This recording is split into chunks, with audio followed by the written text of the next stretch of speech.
OTB AM. With Gillette, put your best face forward with our new and improved razors.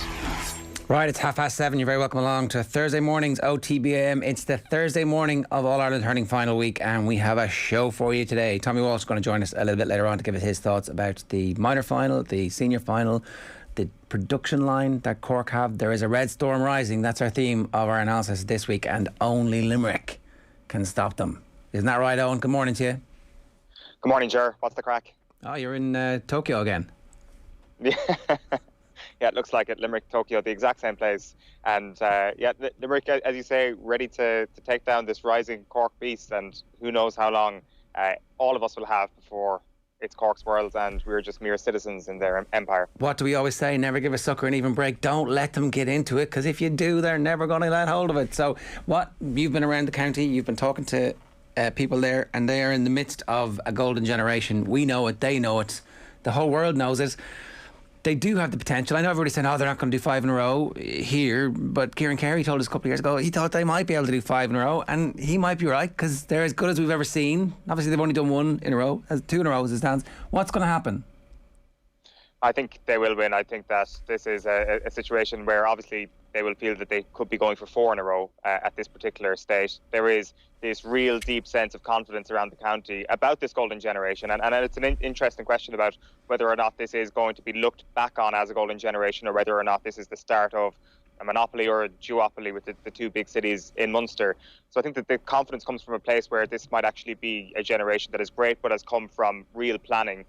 There is a certain sense of caution about the Cork jersey, because things necessarily haven't gone their way against Cork in the past, but this year things have gone their way against Cork, and the whole hoodoo of Cork against Limerick has been completely dispelled. So there is a lovely quiet confidence around the entire county, which is actually kind of likeable. It's not this arrogant, chest-beating confidence. It is the perfect degree of confidence. If anybody wanted to know any other counties in All-Ireland finals, you want to find out what that's like, come to Limerick and you'll find out how to properly deal with an All-Ireland. So who are you comparing them with when you're talking about the arrogant, chest-thumping self-belief? What could you possibly...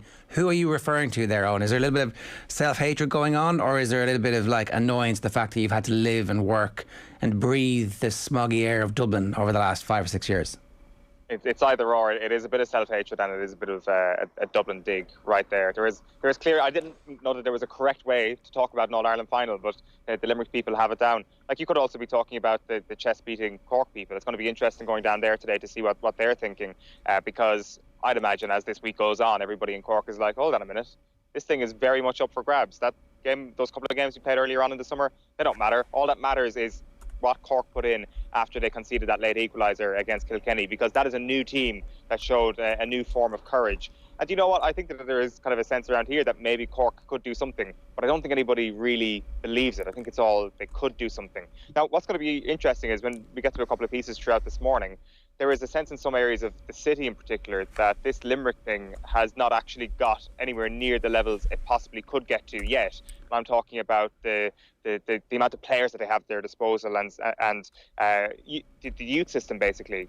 I went to Moyross yesterday, and we'll bring you a piece later on in the show. But a principal in a school there is this is an area of Limerick City that hasn't been touched barely by organised Gaelic games. So this is the next big development in this city.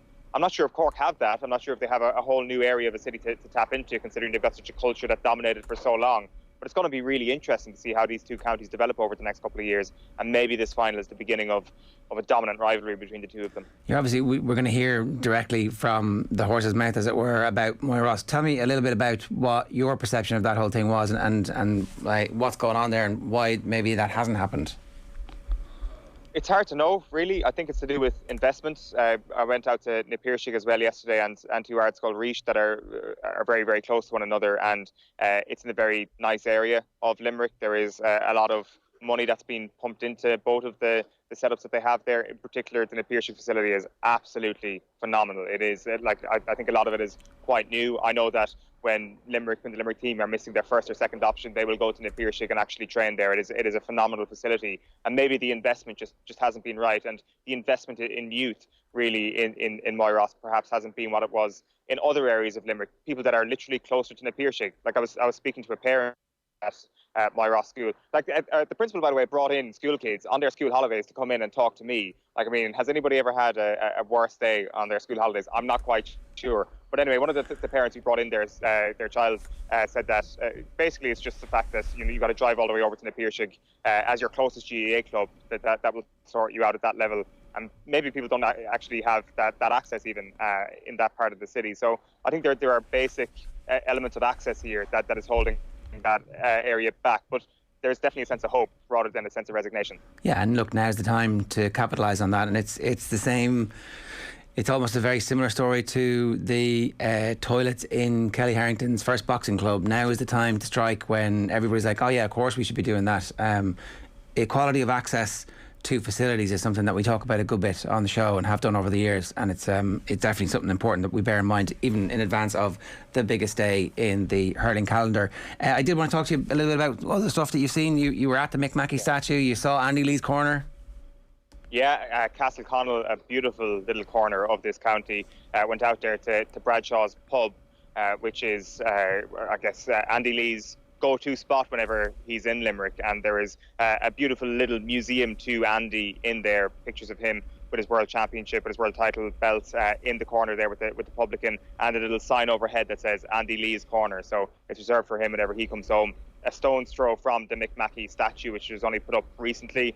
I guess somebody who's gained even more prominence over the last little while, considering the Munster title is now named after him, and certainly for the people of Castle Connell, that added a whole other element of pride, seeing the Morrisseys bring the Mick Mackey trophy back to Castle Connell, as it were. We're going to hear from people in Kilmallock as well before the show is out, so that would be at the complete opposite end of the county, whereas Castle Connell would have great stories of the rivalry between themselves and Clare, and legend has it that Mick Mackey actually lined out for a Clare club team at one point in his life for the crack. Kilmallock is very much where the Cork rivalry starts to stoke itself. And I can't quite figure out if there is this very benign rivalry between the two counties in that particular part of the county, or if I've been lied to for the last 24 hours and everybody's got a deep seething relationship between themselves and Cork in the south part of the county and they're just not telling me. The iconic picture of Mick Mackey talking to Christy Ring when Christy Ring is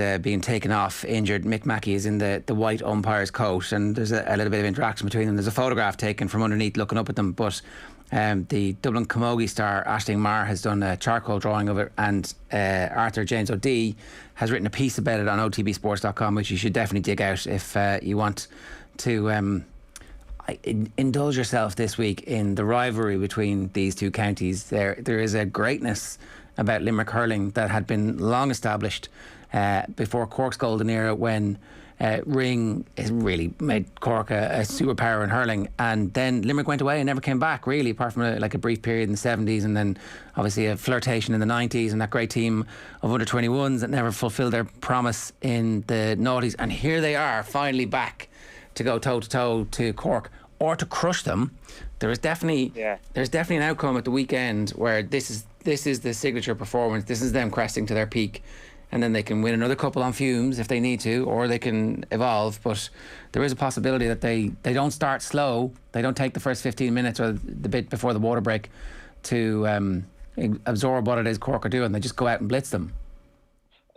And to use your don't give a sucker an even break phrase, is this weekend actually the moment where Limerick could give the sucker an even break?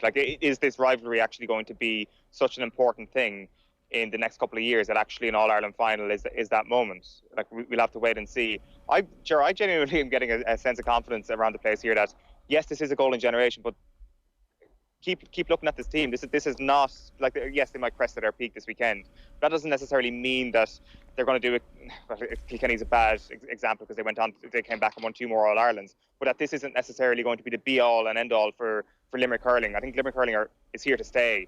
But it is mad, really, that you talk to people, and I was chatting to one fella in the pub in Kilmallock last night who reckons he is one of only 2 people who has been at all 3 All-Irelands in recent memory for Limerick, which was last year, 2018 and 1973. To have that much of a gap and then to actually dominate is so unusual. The only thing that's kind of half comparable is Dublin maybe in the football, but even then that wasn't half as long as this gap. Like, we were all in tears, in floods of tears, watching Limerick in 2018 because this was supposed to be a fairy tale, and now they're set to dominate, and they have been dominating for the last little while. Okay, was there one last point I wanted to ask you about? Yeah, what's people saying on the radio? What are our colleagues at Spin and Live 95? How mental are they going, and how mental? Like, I mean, obviously they deserve to be because it's once in a lifetime opportunity. But what are they actually doing? Well, I heard Charleville referred to as a place in Limerick yesterday on the radio, which I put to our guest from the Limerick leader a little bit later on for clarity on that, because I certainly had that down as a Cork place. They are literally going over the border and claiming Cork territory. That is how mental things have got. There is a little bit of political back and forth between the mayor of both cities, and they're meeting today at midday to lock their hurls and maybe get a photo opportunity in the process. Who knows what's going to happen there. The standard fare between politicians is up and running, and there is also just a slew of different people who exist in the border towns, whether it's Joe Quaid or Aidan Walsh or Ben O'Connor in Newtown Chantrum and all the people in Kilmallock that I mentioned. Those people all have a very close relationship with one another, and they're putting that all to one side on Sunday. All right, okay. OTB AM is brought to you by Gillette. Good morning. Start with Gillette. Put your best face forward with our new and improved razors. As you can see, Eoin is on the banks of the Sheahan in Limerick today, and he's been down catching some good content. Let's bring you this piece. So he's there for the last 24 hours. He's going to be in Cork for the next 24 hours and will be in Cork tomorrow. So we'll be bringing you the reaction there and the level of anticipation, excitement they have. Obviously, they won the Under-20 title. Their second Under-20 title this year. Obviously, last year's was delayed. So things are going quite well in the underage. And we're phrasing it Red Storm Rising. So is it going to happen? Is it going to be finished this weekend? Will the Red Storm have arrived? We'll see. But Eoin hit the streets yesterday to try and track down some of Limerick hurling's greatest fans. Enjoy this. OTB AM. This is OTB Sports Radio. Up Limerick! No surrender.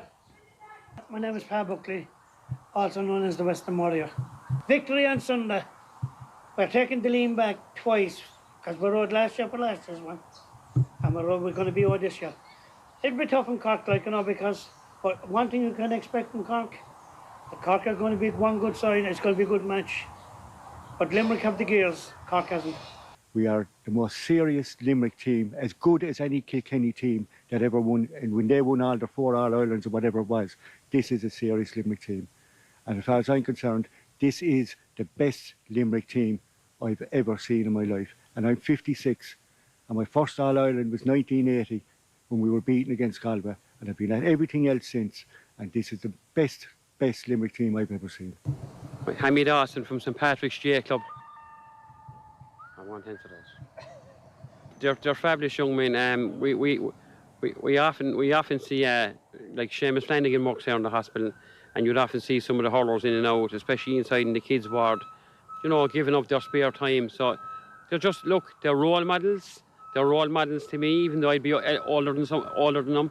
But what they've done for this city and county is just, you really can't describe it. Is the outside of your house done up like that all year round? Yeah. It's flags hanging all everywhere. They'll be often killing me down the window. They'll be telling me to get in over the window in case of a hell out. So even in the depths of winter, the Limerick flags are still hanging? Oh, don't stop. I love the hurling. I've been since 73. There's, we were there, myself and my friends, and we were there in the ups and downs. Never ever lost interest.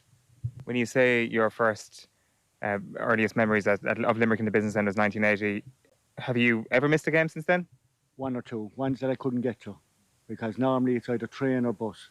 Well, I was very lucky. I got to Boston to see him over there after winning the All-Ireland, so that's how far I go. So we're including Fenway Classics even in the list of games? Definitely. But where were they playing when you didn't get there? Was it Timbuktu or somewhere like that? No, up in the north. We just heard a roar here a moment ago from some fella saying, up the Rebels. Do you get that a lot around here? Is there a lot of Cork people? Have they infiltrated the city? There's one or two Cork flags up, all right. But look, we leave them hang their flags. But look, we know on Monday they won't be hanging. The place will be decorated here come the weekend with green and white. And on the roof up there, 150 feet into the air, we've erected a big giant Limerick flag up there as well. And you can see, that can be seen as far away as Bunratty, believe it or not. Can it? It can. When did you start collecting all this memorabilia? 73. Did the 1973 commemoration shield. There's only two made with the Celtic crosses. Eoin Ray, takes Limerick colour. Here's one and I have the other one. No way. I bought that for £20, all money. Fella wanted money for a drink, and I bought it off him. And I bought him drink all day, and I got him a cab home. But I was in with a crowd in England. When I showed him that, I was offered 11 on the phone, talking through the internet. I was offered 11,700 sterling. And you turned it down? Turned it down. Everything I've collected, and there's still a lot of the stuff has to be going on with the solicitors, because half of the money goes to women for breast cancer and children for leukemia. I'm not going to need it when I'm going, like ones on Croctus. So you've already decided to have an auction and give and donate all this to charity? I have a good solicitor, and he's waived this fee. To bring everybody together. Limerick love their sport, whether it's rugby, soccer, whatever, but hurling is special. And it's like you'd see all the kids out in the road now with their hurleys, and all, like St Patrick's, which is my club, the Clahans, the Old Christians, now all the grounds are full with kids. You go to the Piarsaigh on a Saturday morning, there's probably 300 kids there. This is what they're doing for Limerick. And they're absolutely a smashing team. Well, I have a ticket. My plan is to go to Dublin on Saturday early, go to Shelbourne Park to the Greyhound racing on Saturday night, and head out to Croke Park then Sunday, maybe be out around there for the buzz around 1 o'clock. You're picking up a bit of a routine now for this All-Ireland final business. Well, look, come here. We have to enjoy it while we're there, Owen. You know, there's been years where we haven't been there, where we've begun up as neutral fans, but it's great to be going up there now as a Limerick fan with the Limerick team on the field. The boat on. Do you bring the barrow on with you to matches? I used to bring the other one. I stopped bringing them in because I got soaked up in the Gaelic grounds. And what happened was, I put it near the fire. I lit the fire when I came home, because I drowned it. Lit the fire, and I forgot there's a lot of glue in them. I heard the bang. I fell asleep and I heard the bang. All confetti. Your barrow exploded? Yeah. There was no timber. There was no board on. All it was like confetti. Like rice. My place was white. Jeez, you're lucky that your whole house didn't burn down with all the memorabilia you have here. Oh, the beers. This one, he has a thing there. And it plays Limerick Your Lady. He's a button in his hand. Every year, I think we're going to win in All-Ireland. Every year. You go out there, no matter what team you put out, whoever wants the most at the end, every year, I always think Limerick have a great chance of winning All-Ireland. Even through the bad times, I just think they're always going to be thereabouts. And we're going to be thereabouts for another couple of years, because they're still a young team. And I think that Cork are a very young side. They're fast, they're everything, but they're up against something special that no one has seen since Kerry or since Kilkenny won their 4 in a row. Come on, let's see the bedroom. Flags for curtains, flags underneath. And the same here. And I love those. Unbelievable.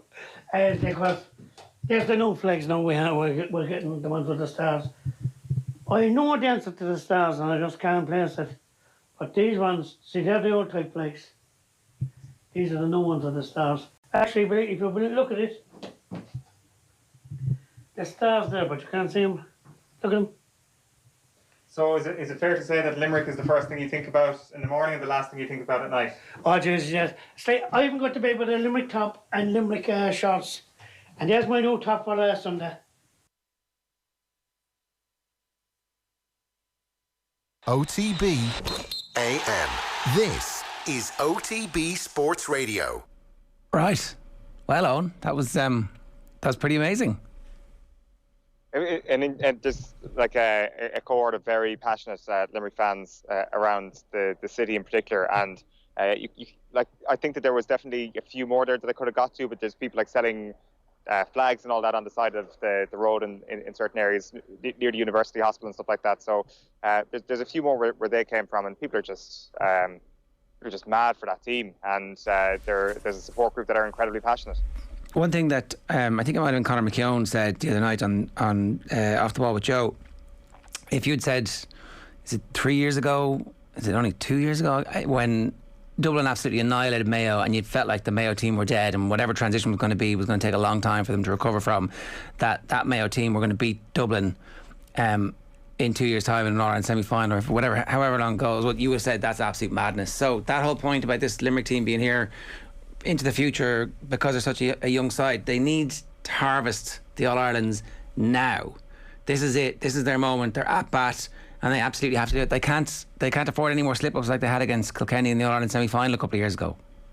And the thing is, it does feel that they're in an amazing position to do it, because I think now that we're starting to write the story on the Dubs a little bit, I think that there is an appreciation that they obviously had a golden generation of players that had come through and had been given every opportunity by the systems in place as well.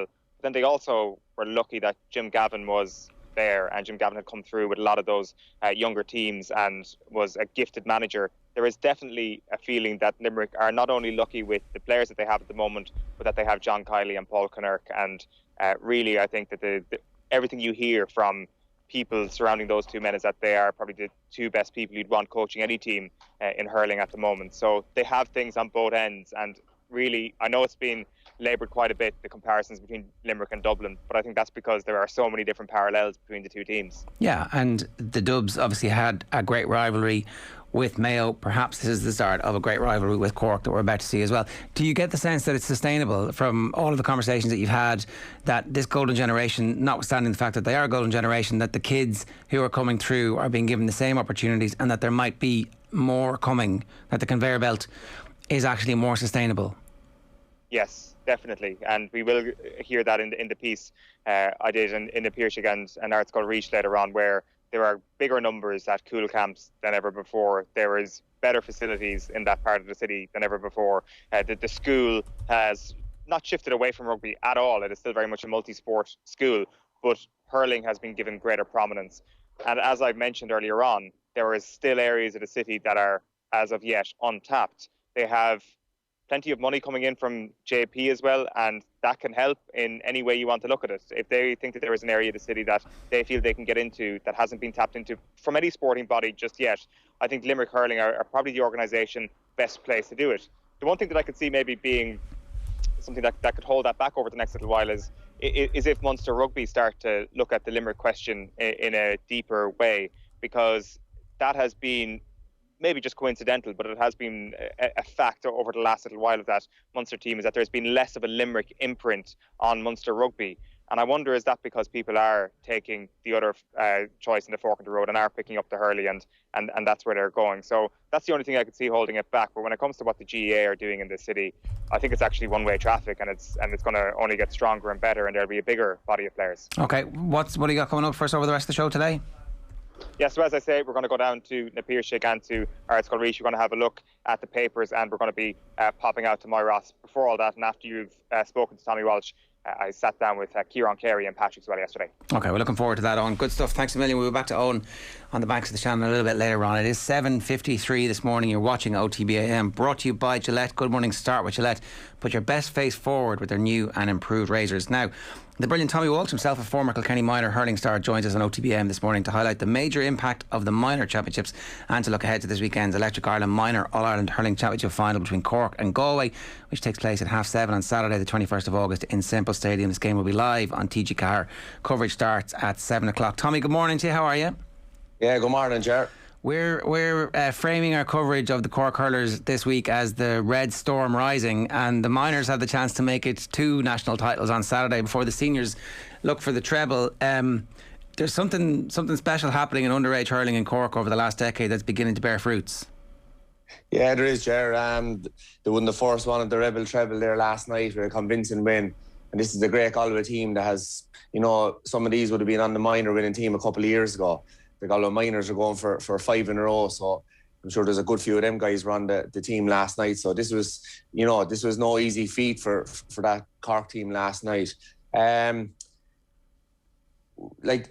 suppose the basis of that is the foundation, and a couple of years ago they felt that they weren't putting in the work underage, so they started Rebel Oak and they're putting in huge work. Like this minor team that's playing the Electric Minor All-Ireland on Saturday, Ger, they won the under-14 Tony's Forest, which is a prestigious tournament. Went on and won the under-15 A and B competition the following year. There was no under-16 tournament because of the pandemic. So this team has been coming. And like if you look at the names that are being involved in the underage structures in Cork the last couple of years, you have Dawn Logue, Tom Kenny, Sean Oak, you have Wayne Sherlock, Niall McCarthy is involved in this team Saturday. So all the big names are getting back involved, and that's great for youngsters, because youngsters will always look up to the lads that won All-Ireland medals and lads that were their heroes when they were that bit younger. So, yeah, listen, they're definitely after putting in the work, and I suppose the great thing for them is now when they're talking to the young lads in these, academies or in Rebel Oak, they can talk to them about the success they're now having.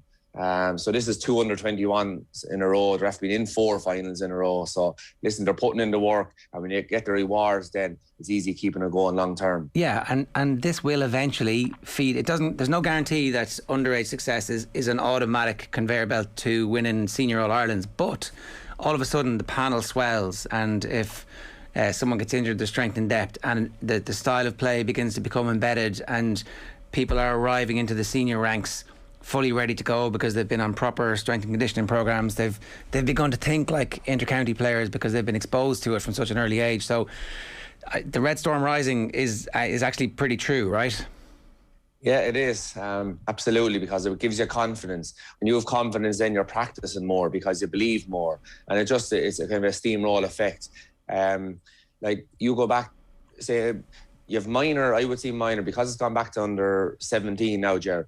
It's more a developmental. So you're trying to, pick out players, as opposed to winning All-Irelands isn't really a sign of future success. They're just too young because, they're still physically, they've still a lot to grow. Like there could be a young chap there, 16 years of age. He could be a much different person, at 19 or 20. It was different a few years ago when you had 18-year-olds playing. They were just, a year or two off being an adult. So I think minor at this stage, it's not as much to do with winning All-Irelands, but it's to do with developing players, and players that you're giving them the right habits, you're giving them the right, exercise and strength and conditioning programs and lifestyles that you think, listen, there is potential there and they can achieve, in years to come. But I would see the under-20 grade as definitely a great signpost for future success for the senior team. You only have to look at the teams in the last few years that are winning or are near the top table. They've all won under-21 All-Irelands, and that's going back decades. Like the last time Cork won an All-Ireland under-21 before this year was 97 and 98. That was the great, Dawn Logues and Sean Oakes and these lads. And they went on, won 3 All-Irelands with the Cork senior team. So I definitely think that it's a great sign. Even the Limerick team that's playing Sunday, a couple of them have 2 under-21 All-Irelands. The tip team that stopped your 5 in a row had a bunch of under-21s on it as well that just got them over the line, and was that infusion of youth that they needed to match you guys as well. Am I right in saying that you didn't win a minor All-Ireland? Is that correct? Yeah, no, I played 2 years minor, and first year we awfully beat us. First Kenny team to get beat in 10 years. So you can imagine what people are saying about our team. Back then we had very good players. Like Jackie Turrell would have been on that one, JJ Delaney would have been on it, David Hershey, Kanasicki. Like, and what happened to those guys? Team. I never heard much of them afterwards. So, yeah, the minor team the following year, we had a very good team again. Nicky Cashley, a great Waterford man, he was a school teacher in St. Kieran's College, was over. His brother Brennan, the guy you would have heard so much about, he would have been on that. Joe Dunphy, great man from Munkind. So there was a lot of good lads managing that team, and a few school teachers who knew how to kind of balance doing the leave insert and, playing for All-Irelands. And we got to the All-Ireland semi-final. We had a great year. We're just very disappointed to get beaten. But the last time Cork won a minor All-Ireland was 2001. And that was the team that beat us in the semi-final. You had Setanto Halpine on that one. John Gardner was on it. The 2 Kieran Murphys, Fraggy and Big Kieran from Erin's Own. Tomas O'Leary, who went on to play for Munster. He was in that team. Very, very good. Martin Coleman would have been on goal. So, yeah, listen, it was a very good Cork team, and you see what them guys did, in their sporting career. So, listen, it is definitely a huge help to be doing well underage. It's All-Ireland final week, Tommy. What are you thinking about when you're thinking about the actual occasion itself, before we get into the match? Because we've talked over the years about the importance of the occasion. It's obviously a match that centrally involves the 2 teams, but just even there in the video that we showed, there was a Limerick hurling fan who has his All-Ireland final routine, and he said, for years we've been going up to the final as neutrals, and now it's our turn and we need to enjoy it. And I know sometimes there's criticism that there are tickets given to neutrals, but I'm not sure that everybody who understands the fact that the tickets go to the neutrals, because this is their life. Hurling is their lifestyle. It's what they do. They train kids, they coach teams, they go to matches, they make sandwiches, they line pitches all year round, and just because their team isn't involved in the All-Ireland final day, it doesn't mean that day is not for them as well. Yeah, and there was an interview during the week with Dan Morrissey, and he's saying the first All-Ireland he was at, he was 6 years of age, and he's been going to All-Irelands ever since. So like that just shows you, like, here's a guy in neutral. Limerick, the first All-Ireland probably Limerick were in was probably 2007, that he was able to attend as his own county in it. And you see now Dan Morrissey, Tom Morrissey, they're playing the All-Ireland final. Like my own grandfather used to say in Olin Park when they're trying to get the kids off the field, during half time. And he'd say, no, he said, leave them gates open for the 10 or 15 minutes, because them guys in 10 or 15 years' time will be hopefully playing out there. And this is what allows, a young lad going to a match, he doesn't necessarily want to watch the match. He's probably too young. But if he's told he can go out at half time and poke around, suddenly it's one of the best days of the week going to this senior match, And neutrals, and you can understand what people are saying. It's just when you actually maybe tell them the whole story, or get them to meet the guys from maybe the weaker counties who are absolutely obsessed with hurling, but their county will never be in a senior All-Ireland. Then I think people will realise that, hold on a minute, this is not just for the counties to get to All-Ireland, this is for the whole country.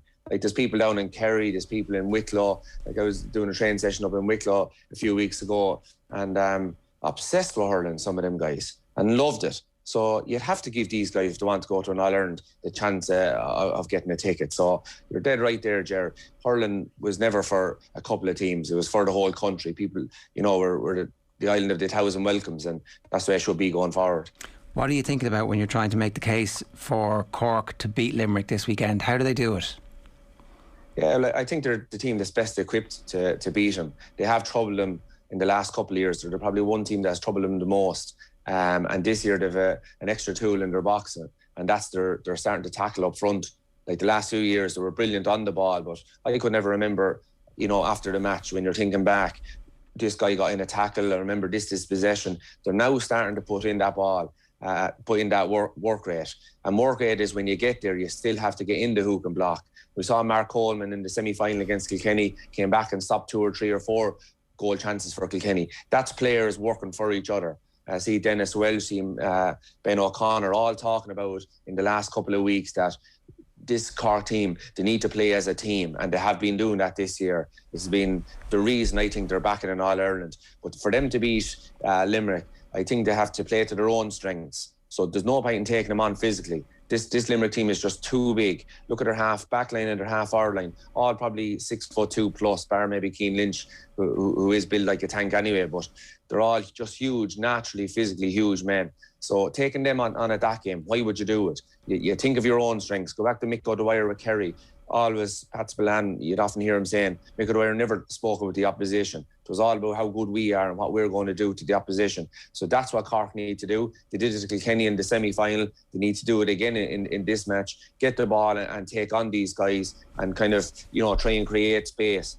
But the one worry I would have for them is that if they leave Limerick with spare defenders, I think everyone is leaving Limerick with a spare defender the last couple of years, kind of mirroring the way they play, and they're just too good with possession to do that, Ger. They don't panic with the ball. They're so strong, they're able to break tackles, 2-3 tackles at a time. So I'd love to see Cork going 6 guys up front and, go for a goal then if the chance is on. And they've scored, I think, 25 or 26 goals in league and championship this year. So they have been doing it. They have the speed to do it. And now I said before last year's All-Ireland year that Waterford would have to try and get goals, but I felt there were certain times where they forced it. And there is a difference. You go for the goal if there's a goal chance on, but you don't force it. You don't go for goals from 20, 25 yards out. Nicky Quaid will be too good. It's just maybe if you are gone past your defender, stay going another 3 or 4 yards, like Seamus Harney did against Clare. Then when the defender comes to you, lay it off and go for the goal. Sometimes you might have to go for 3 or 4 goal chances to get one, Ger. But if the opportunity is there, go for it. There's been a streakiness about Cork within games that they won't really be able to survive against Limerick. Is that streakiness just the natural part of a team growing into itself and beginning to fully understand its game plan and getting confidence as a championship wears on? Or is it something more serious than that? Yeah, no, I don't think so. Like, if you go back to the Munster semi-final, there was a draw match, 1-7 to 10 points, coming up 35 minutes gone.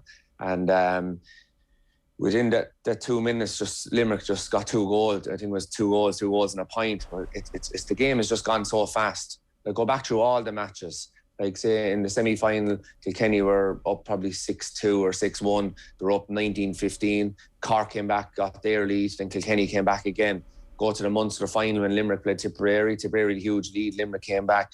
Like, go to any of the games. Like, there's no lead safe anymore because there's so many scores there. Like, I think we're still thinking back in the day when, a 6-point lead is, right, see this game out. But that was when the score was maybe 2-11 to 1-10. The end score, or 1-11 to 1-14. Now the score lines at the end of games is 2-28 to 2-26. Yeah. So there's still just huge hurling to be played. A 6-point lead isn't a 6-point lead that we remember. Like, look at the under-21 All-Ireland last year, last night. Cork were up by 10 or 11 points. Suddenly it was brought back to 3. It's just the sheer amount of scores now, Ger, leads to these swings. I was just thinking the Cork-Kilkenny final in 99 finished 13-12. I don't think you see a score these any more like that. Yeah, so a 6-point lead in that, like, is so different than nowadays when it's 30. Like, Offaly scored 41 points in there. Christy Ring Cup final, so that's just how the game has changed. Tommy, I had James Scoil on during the week, and he is of the view that hurling has evolved, and so we had a debate about what would happen if your team had come up against the current Limerick team. And I mean, obviously I'm not saying you guys today, in the current state of age that you are, against the Limerick side now, but if peak Kilkenny from your era had come up against this Limerick side, what would the outcome have been? We would have nailed them. We'd have been waiting all winter, all summer for that day. Then we would have nailed them. How? No, we come back. We had a challenge match against Rowan Moore there last night below in Monkine, and we were coming back, himself and Martin, my brother. And he asked me that question, and I was just saying, like, say, we were able to play zonal defence a lot, but then we had to change when the Tipperary came along because they were so good at giving the ball and movement, and we had to start man marking. So I reckon we would have had to man mark the half forward line. It would have been a savage battle because we were so physical. When guys tried to take us on physically, our big guys love that. So Tipperary and Galway kind of started changing that with movement, and that's when it started to get, they were making you uncomfortable then because they run you around Croke Park with good movement. So this Limerick team, they're hugely physical, but they're good on the ball. So when they get the ball out, like, we could allow the half-hour lines go out to, defend, and we wouldn't have to worry about them until they came back. But with this team, they'll get the ball, come forward and put it over the bar. So I reckon we would have had to pick a few lads to man mark them. Like, I probably would have put JJ on Tom Morrissey, I put Jackie on Gerard Hegarty, leave Brian Hogan in the centre on Keane Lynch, and hopefully the midfielders, Cha Fitzpatrick, Michael Rice, maybe the Las Lingers would pick up that space as such there. So you would have had homework to do, but thinking now, I didn't think as much about it there last night, but thinking about it on the spot, that's what I would do anyway. Yeah. So I would follow the half forward line just follow them everywhere, really. And the ball going into Gallan, Seamus Flanagan then, and Peter Casey, probably a lot of ball go in, but wouldn't be good ball. So I trust McCavan or Paul Murphy or whoever be, Noel Hickey or whoever's in the corner. I could be back there, I suppose, if the boys are gone out man marking. So you trust them guys then when the ball will come in, that it'd be a 50-50 ball because the lads would have them under such pressure out the field. The other thing is that your forwards would then also be able to thrive if that game became a game of dirty ball. Yeah, it would. Well, you would definitely have the option of driving it in, long. But I would definitely have take on like that. I think them Limerick defenders, like you say, Barry Nash, he's a former forward.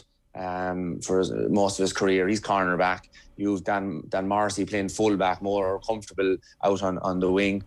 Sean Finn he's one of the top cornerbacks probably to play of any year. But guys that are not used to playing inside, what they don't want is one-on-one and space. So what I would be doing is, you said, our lads be able to win their own ball. I'd be bringing out the half forward line, and I'd be trying to keep 6 forwards up front here and trying to get them into individual battles, and hopefully you'd win it there, because at the moment they're playing like every battling loves playing as a team. So Dan Morrissey goes out after a ball, he can maybe just shield his man because he's a spare lad there, sweeping and that. So he's never on his own really.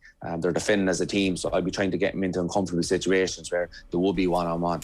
I'm just looking at the football at the weekend, and the sheer naked pace of Mayo in the second half, it became more evident and more pronounced when they went totally man-on-man. In the first half, Tommy was saying that there was like an extra defender, that Mayo were protecting their D and trying not to concede goals. And it seems like if you're up against a physically very strong team like Limerick, sheer naked pace is the one thing that you have that is you can't beat it. Yeah, and it's the one, like, when you're a young lad, like, it's the one thing you'd say about big guys, you know, if they don't have the ball, they can't do that. So bring them out into space and try and be out in front of your man. That's what you're also. Be in front of them. Don't get into a physical battle. And like, as in Mayo, it is high risk, but there is a big reward.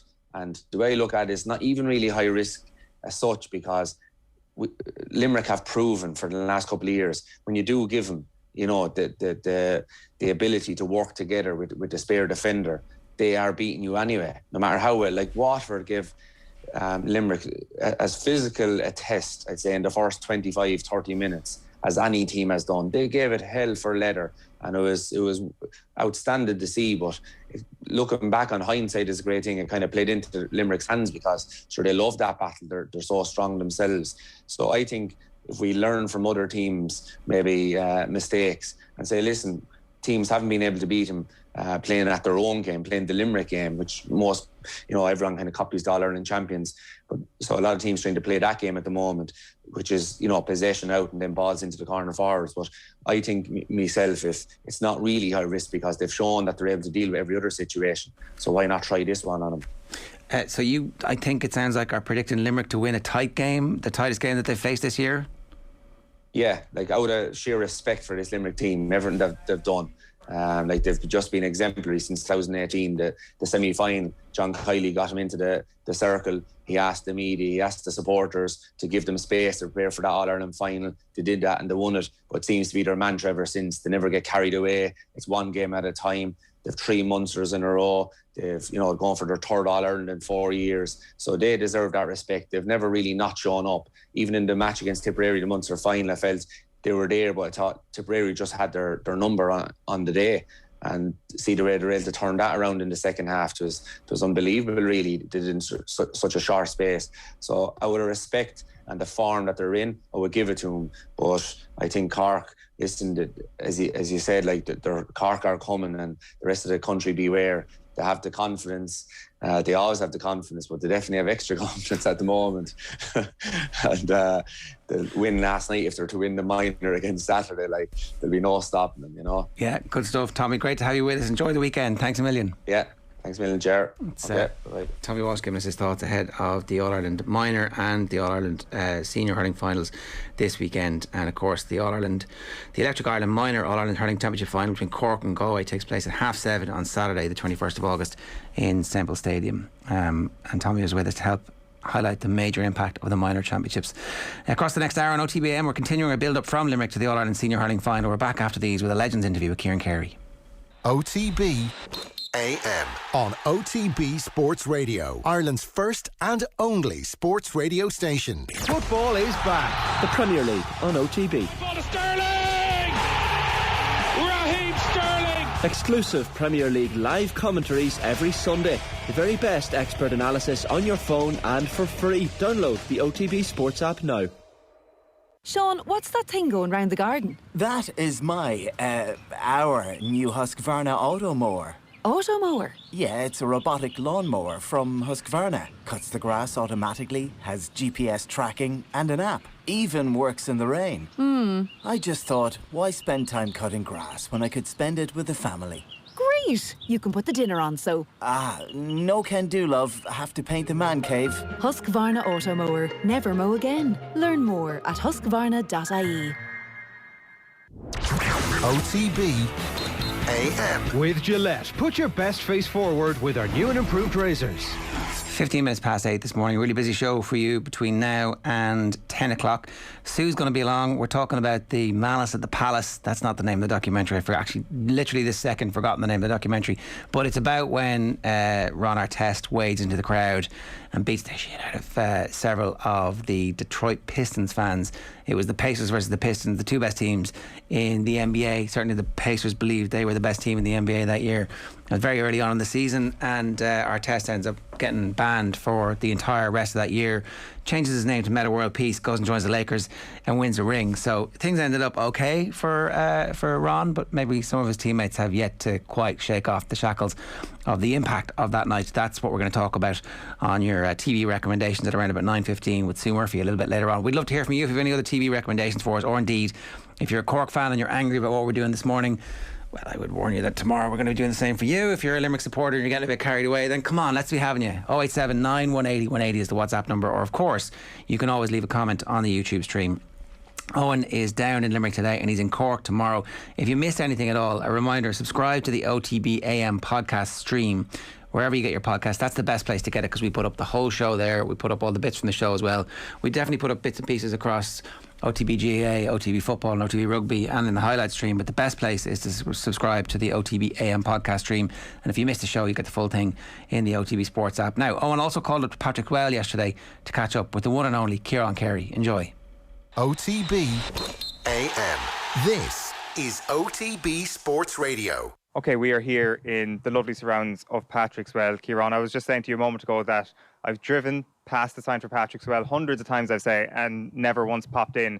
What I've been missing is one of the most hardcore hurling communities in the country, I'd say. The colour around this place this morning is unbelievable. Yeah, without a doubt, and I suppose it wouldn't be a proper thing to say, but I would probably verbalise of the home of hurling in Limerick. I'd be slightly biased there. Yeah, without a doubt, they made an extra effort this week, and driving through the village now, when you see the sight of the green and white coming out the windows and across the way the ESB poles and all the public houses and the shops, you know, to be fair to Patrick's Well J, you know, they've always historically made a huge effort anytime Limerick got to the quarter or the semi or the final. So proper order, and you know, when you've three amigos as big as we have in the squad at the moment, you know, it's extra special, so you need to make an effort. Thank God the club did. Yeah, and three players who've become the country have become so familiar with over the last few years as well. How much pride do people from Patrick's Well get out of the fact that Lynch, Burns and Galan are all household names now in nationwide hurling? Yeah, there's huge pride, and very grateful as a club. And you know, the three of them individually, they're all different, uniquely different as personalities, uniquely different on the field, but each of them in their own right are huge, massive fishes, part of the Limerick squad, and have played a massive part. And Limerick winning 2 All-Irelands, and please God, they likewise will play a huge part on Sunday if we're to cross the line. You'll need the three of them flat to the mat on the day. When you're a kid in Patrick's Well, is hurling everything? Is there a bit of everything, or what's the sort of environment for a kid? I suppose I was lucky where I was reared directly behind the hurling field. So the minute you come out from school, you're out the back playing, a little gate straight onto the field.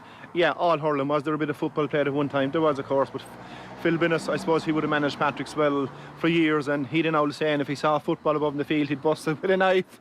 So in case anybody had any intention of bringing a football to the field, it was fairly wiped out there. Yeah, but traditionally, yeah, it would be a real hurling village. And are you noticing that as a result of the success of the local lads and of the county team, that it's just breeding more success, and future generations are more likely to pick up a hurl, not so much here because this is the home of hurling, but elsewhere around the county? Yeah, without a doubt. In even my work, and you're driving, no matter what village you go through, you know, you see little kids with hurlings and balls, and I suppose success breeds success.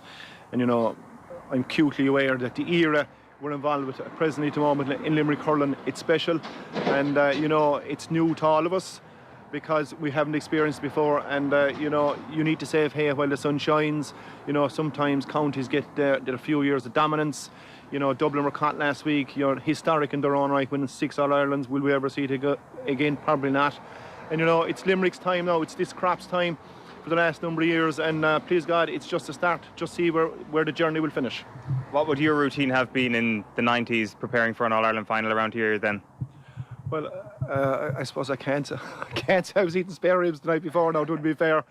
My routine, I suppose, obviously, we did our level best to eat well. And, you know, leading up to any big game, really, you know, you have to be conscious on a Monday if you're playing on a Sunday, not to allow the game hijack you emotionally every day. But I suppose it has to be in the back of your head. And, you know, the closer you're getting to the game, obviously, you're cranking it up mentally within yourself. And I suppose we had to learn that all ourselves because, you know, we hadn't sports psychologists back then. I suppose we had to become our own sports psychologists without us realising it, and sometimes we had to become our own coach without us realising it. And I suppose that in itself was huge learning. But, you know, I tend to keep it nice and cool. And, you know, it was another match. But obviously, I used to take the title out of the game and see it as another game. But yeah, that was one part of the game that I love myself personally, you know, and if I was ever asked, which I am often asked, what you miss from the game, I suppose traditionally the answer is the roar of the crowd and the camaraderie and, you know, and the training. I suppose that pressure, putting yourself under pressure for a big game, knowing that you have to deliver the goods, knowing that you have to produce the goods on the field, that's what I miss, the pressure of that. So it can be a huge thing for a person who's able to manage it, and then it can be a disadvantage for a player who's finding it difficult. Yeah, because like so many people talk about the pride of their locality and having that in the back of their mind when they're going out on All-Ireland final day. And then other people look at it and say, God, you can't be thinking about that because it's too much pressure. So I suppose it's all down to the individual. Down to the individual and the balance, really. And everybody's different. Everybody have their own way of coping. And I can remember one particular time, Leonard Enright, Lord of Mercy soul, he's dead and buried now, and he was going to the toilet. And he used to be shouldering off both walls, so everybody's different. Another fellow would be out there kind of the legs would be shaking, and you know, you could spot it and sense it in players. But you know, I heard a wise man say one particular time, and you know, it stood me in great value. You know, the coolest man will always come out on top. And you know, and I suppose in the modern game, really, it's a matter of you know, being on top of your emotions, not letting your emotions kind of kidnap you so much that it's going to be not an obstacle or prevent you from producing the goods. So it's a matter of finding the balance. When you're looking at these last few years of Limerick hurling, possibly about to join one of the greatest teams of all time over the next couple of years if things continue to go well, do you think about the 90s at all? Do you think about coming so close in your own playing days and perhaps this current team, I don't know, giving you those moments of happiness that maybe you didn't manage to get in the 90s? Not particularly, really, because I've kind of come to peace with that, you know. Bottom line is, you know, when you go to Cork Park on a big day, if you are going to win, you have to produce the goods as a squad and as a team, and possibly we lacked a bit of that. And, you know, we had our chance, to be fair, but this group of players are totally different, and I suppose timing is everything. You know, the academy started off in Limerick, which was a huge help and support. John Kiley, very successful at minor and 21 level. Perfect timing with this crop. And I suppose Paul Kinnerk really is the man that probably doesn't get the credit that he deserves. You know, he's turned the game inside out for the better for the last number of years. And, you know, he's the main one of this. And combined in the squad, the sponsor, the academy, John Kiley together, perfect timing. So that's the way I view it.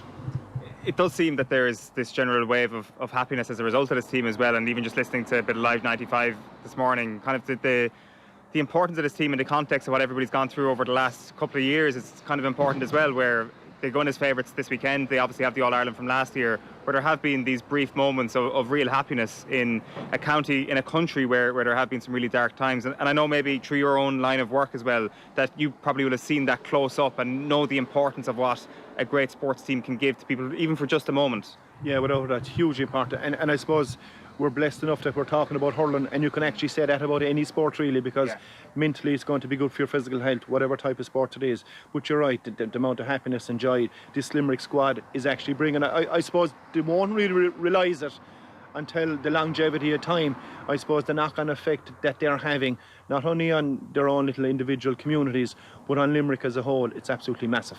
And it is great to be around to witness it.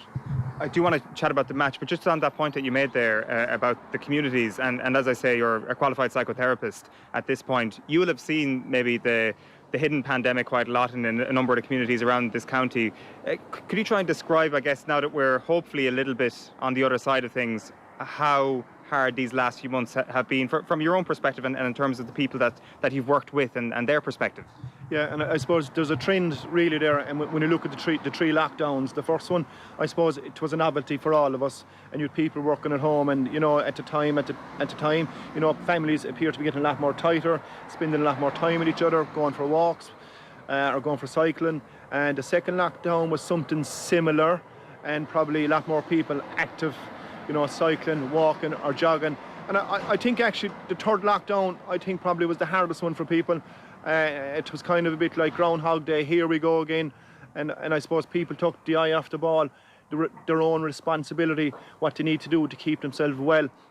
And I suppose we're probably meeting now the knock-on effect to that with my Move counselling services, which I started 6 months ago. And and talking about addiction is one area, but mental health and struggling, whatever area of your life, so basically what I'm saying is we're getting the backlash now at the moment, and we're extremely busy. And initially we started off with 1 unit, but we're after purchasing 2 units now at the moment, so that will give you an indication where people's mental health is overall. So thankfully at the minute, facing an All-Ireland final, it softens the blow a bit for an awful lot of people. Absolutely. When you talk about the backlash there, is there a case that maybe people were struggling during any of the 3 lockdowns and maybe didn't actually realise how acute their struggle actually was until now, basically? Yeah, possibly too late, and I suppose probably one of the hardest thing of all really is to, I suppose, take ownership. Number one, that you're struggling. Number two, that your mental health isn't where it should be. And the biggest one of all then is picking up the phone and making a call. Sounds very simple, having a discussion, but extremely hard for someone to do that. And that usually is the first step.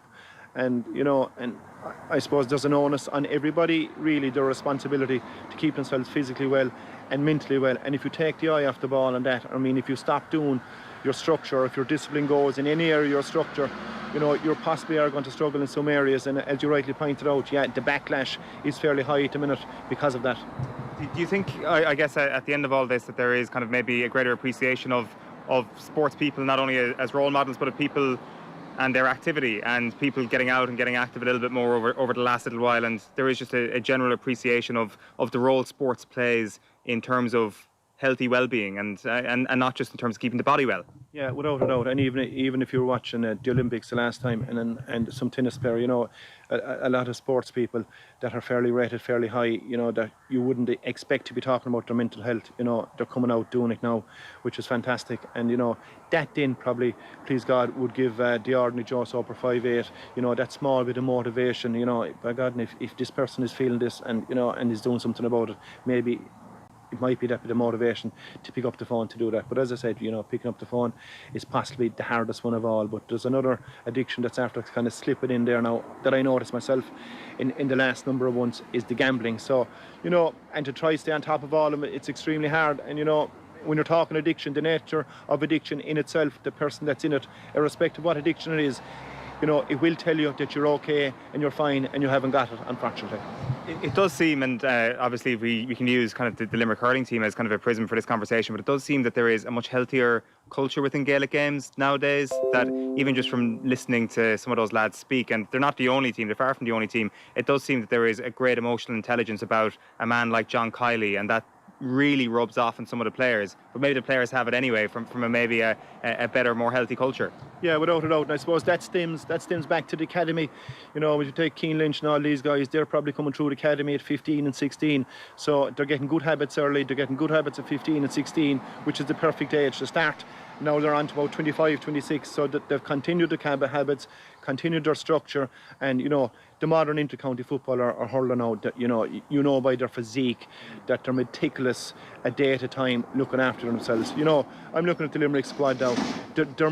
They look more like Olympians than hurlers, you know, and that'll give you an idea where the strength and conditioning and the well-being physically and mentally, how they're looking after themselves. Yeah, you talk about those good habits, like it's far more normal now for a GAA player to be teetotal and not drink at all. Yeah, I mean, like obviously Keane's been on the show quite a bit and Philly McMahon as well, and they would always be on, I guess, the morning after because they would be the ones not drinking the night before, but that's becoming more normalised as well. Even that culture is changing, even though it's still a huge part of the GAA, but it is changing. Yeah, and great to see, you know, as I said, you know, the boys here, I'd have the finger on the pulse. I'd know a good few of them, you know, they have 2 All-Ireland medals, you know, they go on their holidays, you know, but they don't seem to dog it. Enough was enough to have that bit of celebrations, and I suppose they're responsible about it and they're very manly about it, and I suppose they're aware possibly also, you know, there's a bit of a reputation that's required when you put on an inter-county jersey, and part of that is how you carry yourself on the field and also how you carry yourself off the field. So they have all those good habits, and in fairness to this present Limerick squad,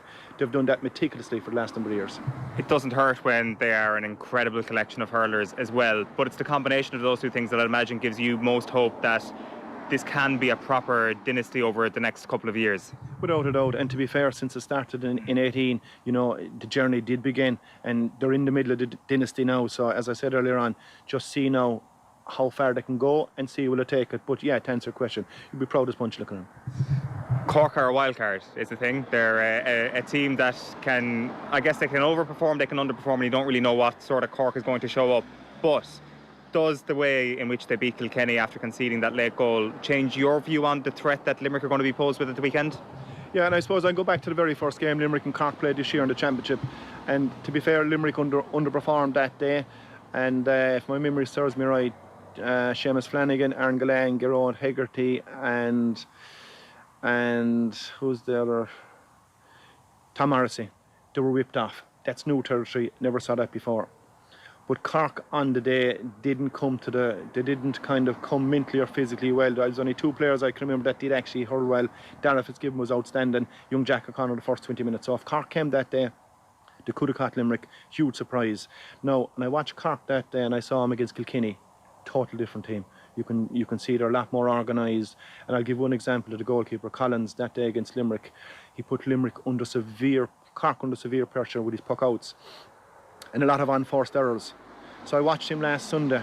It was obviously confronted, dealt with, and this is the way it must go.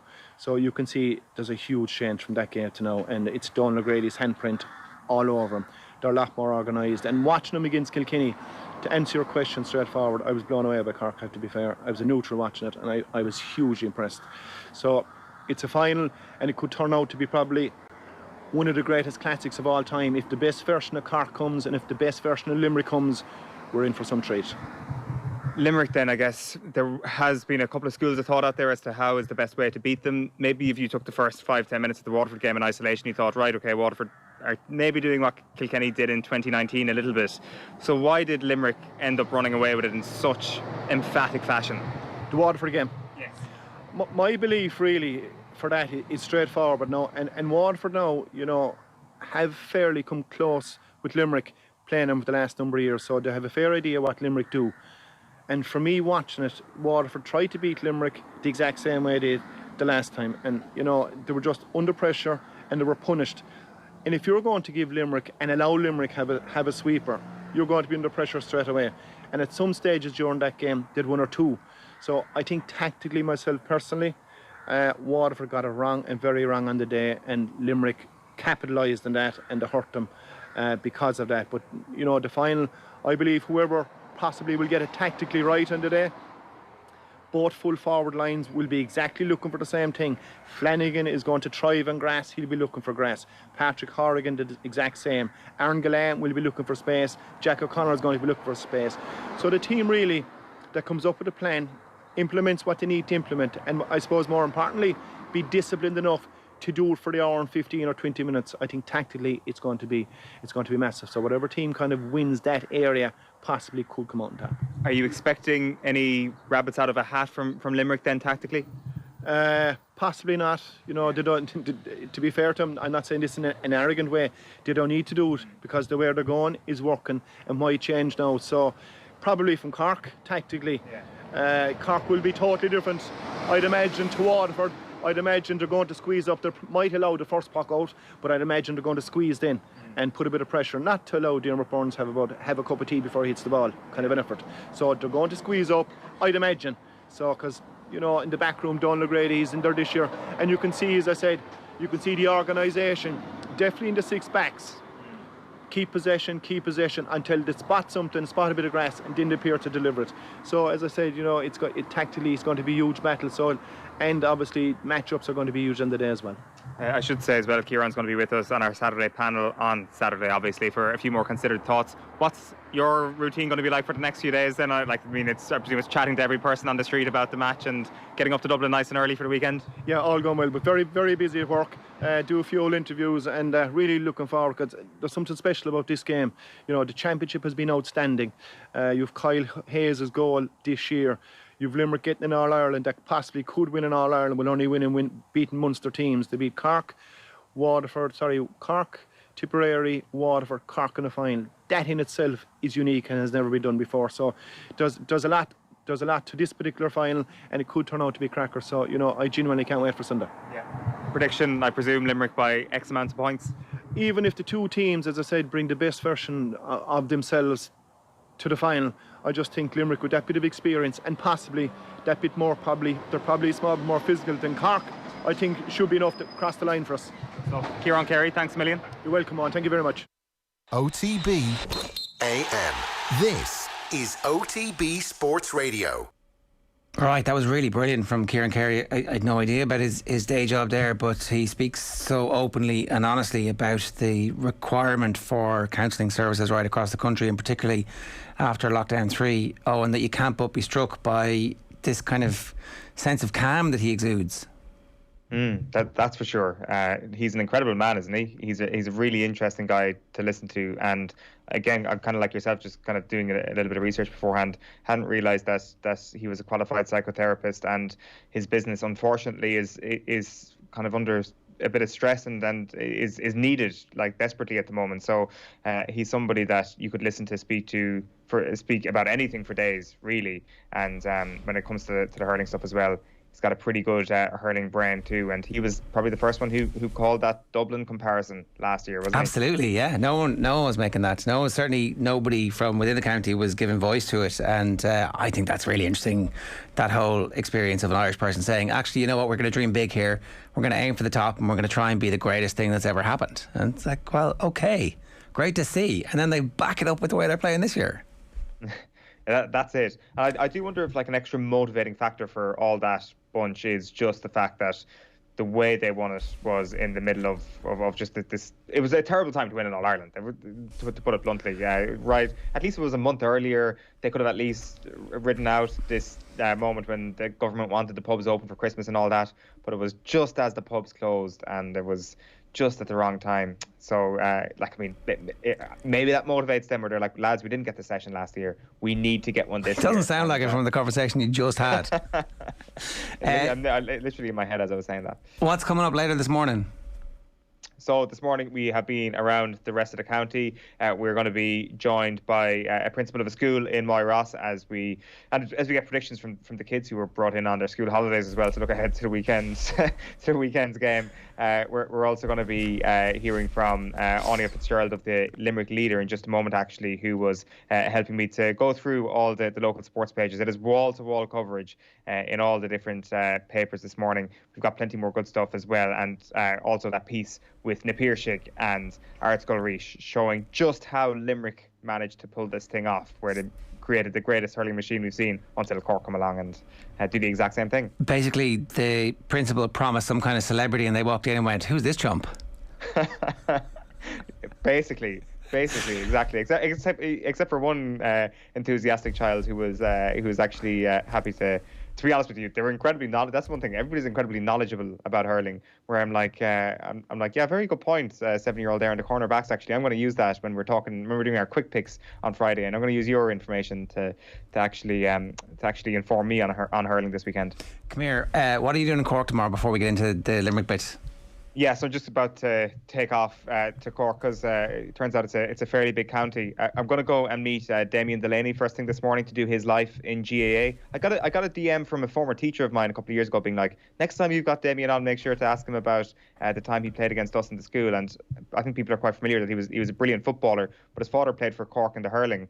So I'd be interested to get that split in the family with him a little bit later on. We're going to be chatting with Dr. Con Murphy. I'm going to catch up with him a little bit later on. Going to go out to West Cork as well and meet Jamie Wall and get the non-city perspective on things, and hoping to as well get some reaction to last night's under-20s win for Cork from people who have put in the work, people who've done a very similar job to the people in Limerick to get a city motoring well when it comes to producing quality young hurlers. Okay, so this bit now is you talking to who from the Limerick Leader, and what's going on?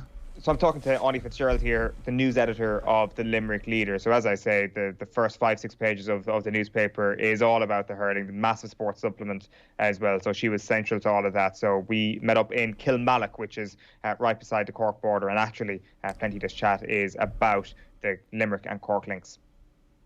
OTB AM. This is OTB Sports Radio.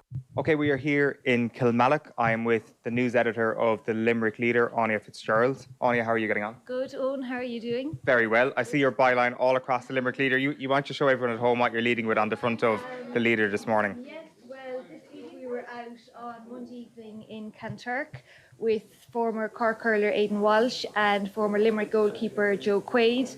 So I actually travelled out myself, and obviously there was great crack, great banter. Joe happens to have a pub in the middle of Kanturk.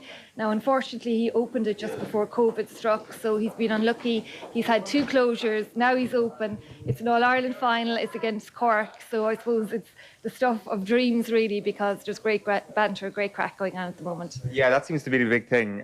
For people at home who are unfamiliar with Kilmallock, we are in the heart, I guess, of the Limerick-Cork border, which I didn't realise this is like almost disputed territory. Like listening to the radio this morning on Live 95, I heard this scurrilous accusation that Charleville is actually half in Limerick.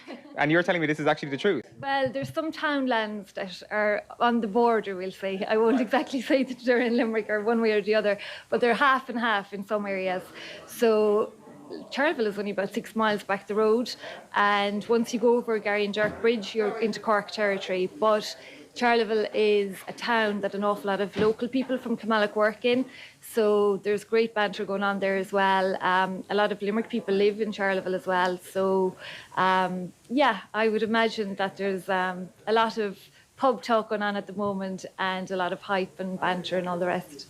What's your take on Corkness and their general sense of I don't want to say arrogance, but their general sense of confidence, even if they were underdogs this weekend? Now, in fairness, you know, they often say Cork is the real capital and all that, but I have to say, to give them their dues, in the run-up to this match, I think they've been very modest. Right. Yeah, I think they're really keeping their cards close to their chest. They're not really, I have heard very few of them saying that they're going to win, and that's possibly tactics and a bit of the Donlow Cusack going on there. But, obviously they know they're in with a chance. They're in with a big chance. In Limerick, by no means do we think that there's anything etched in stone. There isn't. There's nothing on the McCarthy Cup for 2021 yet. And, Limerick people, we had 45 years of a famine, so we're not silly enough to think that this is in the bag by any means. There's an awful lot of hype about Limerick and about the Limerick machine and that this team are unbeatable. But, in fairness to the players themselves, not for 1 second do they even believe that about themselves. They know that they're a very good team, but on any given day, sport is sport, and if you don't perform, if you're not mentally on track, and if your mind isn't in the right place, and you come up against a team like Cork, you'll be in trouble, if you're going in thinking that this is in the bag. Yeah, for sure, and that probably underpins actually a good bit of the caution that I found anyway over the last few hours being around Limerick. So that's your front page. You've got Aidan Walsh and Joe Quaid going toe-to-toe. How was Aidan Walsh feeling about this week from speaking to him? Aidan was good. Look, unfortunately, obviously, Aidan, I don't think he necessarily retired, but he's no longer playing with Cork. And so I think it is, he didn't say anything, obviously, but just on body language, I think it's tough. Obviously, anyone would love to be there, playing, especially someone who's given so much to Cork in hurling and football. So I think, people will be thinking of the likes of Aidan Walsh and other hurlers who might have missed out marginally on panels, you know, not to be out there in Croke Park on an All-Ireland final day. It's hard. But obviously he's hoping for a Cork win. He'd love it, you know, more than anything. And he was having a bit of crack, and I asked him would he go into Joe's afterwards for a pint, and he said he hadn't thought of it, but he possibly will. And he has a hurley making company himself in Kanturk, Aidan Walsh Hurleys, give them a plug. And he said a number of the Cork hurlers will actually have his hurleys on the day as well. Right. So that's a nice little thing for him as well. So yeah. It's first 7-8 pages of the Limerick Leader, I think, this week, all focused on the game itself, and then a sports section on top of that. Supplement. Right. What's Shane Dowling, his column inside, who's he tipping? Yes, well, Shane is always very much keeping his cards close to his chest. I suppose he just feels that if Limerick play, it should be theirs if they play to their potential. But no one is obviously thinking that this is a given, that Limerick will win. That Cork are, you know, they're a really good up-and-coming side. They've youth on their side. They're fast. They're Cork, so they know how to hurl. And they're really going to be a big, big test for Limerick. And as I said, if Limerick aren't in the right headspace, they could be in trouble. There's no doubt. So outside of Kanturk, where else were you this week? So we were all over the place, to be honest. We have stories with former hurler Stephen McDonough. We have a piece with Gary Kirby and his wife. Gary obviously is a former All-Star from Patrick Swell, and Gary's wife Carmel happens to be from Kinsale. So there's a lot of banter going on in that house. So we have a picture of Carmel in her Cork jersey and Gary and the 3 children in their Limerick jerseys. And they're obviously 3 very, very sporty children as well. They're not children, they're 22, I think, in their late teens. But yeah, great rivalry going on, but there's no way that the kids can be swayed to shout for Cork at all. So it's stories like that are great, where you have a mixed household. Joan Lowe Cusack's sister is married to the chairman of Ula J Club as well. Okay. So more rivalry in that household. So yeah, as I said, there's great. The thing about All Ireland weeks for the Limerick Leader is it's a great chance to get out into the community and find stories that you didn't even think were out there. You learn a bit more about family connections, and we have another great story from Camalog as well about a young family, 3 kids in a young family, the O'Dwyers, and they don't have tickets for the match, so they painted out on the ground that they're looking to JP to give them tickets. So watch this space. There might be news on that in the coming days. We'll see if it happens. But yeah, so it was another quirky story as well. Yeah, I think JP has worked many a miracle, but trying to solve the problems of all the people, all the genuine fans without tickets this week, I think actually maybe beyond Mr. McManus. You know the way in all the newspapers before tournaments they have a big pull-out for the way the tournament will go. I think there is a market for the next Cork versus Limerick game for the Limerick Leader to do a pull-out, but instead of a wall chart of who's playing who, a family tree. Because everybody is related. Everybody is somebody's cousin. Every page I turn around is like, that guy's related to that guy. English is first cousin of Dara Fitzgibbon, so that's a great one. That's so, you know, first cousins playing, you know, tugging out or whatever. We don't know the teams yet, but on an All-Ireland Sunday, it's just, you know, it's just unheard of, I suppose. It's just so quirky. But it's family connections like that. Yeah. You could have brothers married across the border to Cork women, and, you know, families being split, so to speak, because of the rivalries. So what's your idea of next week's front page? Do you think it'll be Declan Hannon with Liam in hand? Yes, I would hope so. Look, as I said, we just don't know yet, but when we have an All-Ireland win, which we've had fortunately in 2018 and in December, we do what we give the front page, we give the works on the front page. So you'd be talking about a full picture covering the entire page. And we're lucky to have had 2 of those of Declan Hannon in the last 4 years. So please God, everything crossed that will be Declan again. That would be the ultimate dream. And you know, we never, in Limerick, I suppose, we're so used to defeats that we don't take it for granted for 1 second, you know. And in relation to Cork, if they were to win, you know, it's the best team will win on the day, and no one would begrudge them, but obviously we hope it's Limerick. Yeah, that's classic graciousness, T-minus 4 days from the match. We'll see how you feel at 5 o'clock on Sunday. It looks like a brilliant edition. I can't wait to read it properly over the next few days. Congratulations on that, Anya, and enjoy Sunday. Cheers, thank you very much. OTB AM. This is OTB Sports Radio.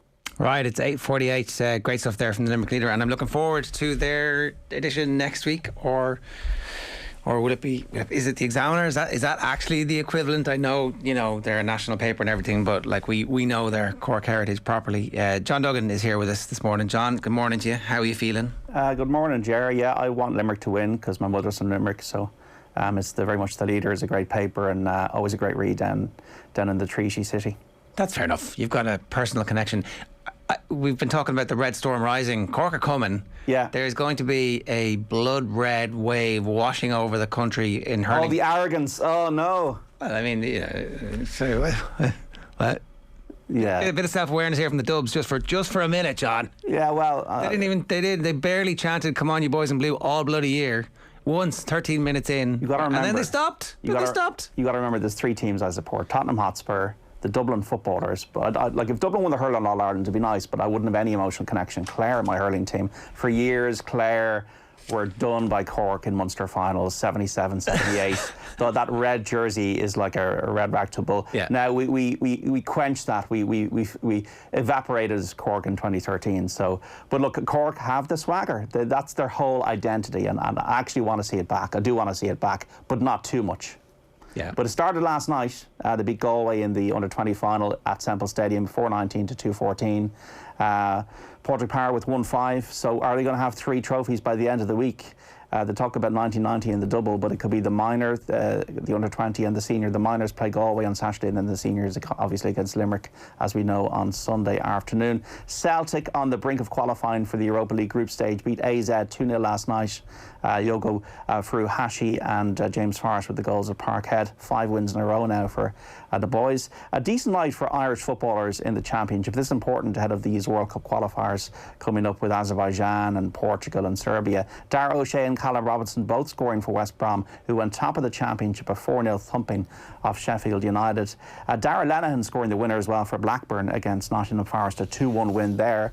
Shamrock Rovers in Conference League playoff action later. €3 million on the line if they can get past Flora Tallinn of Estonia. That match in Estonia kicks off at 5. It's on TV on Virgin. Lee Grace is injured. He misses the match.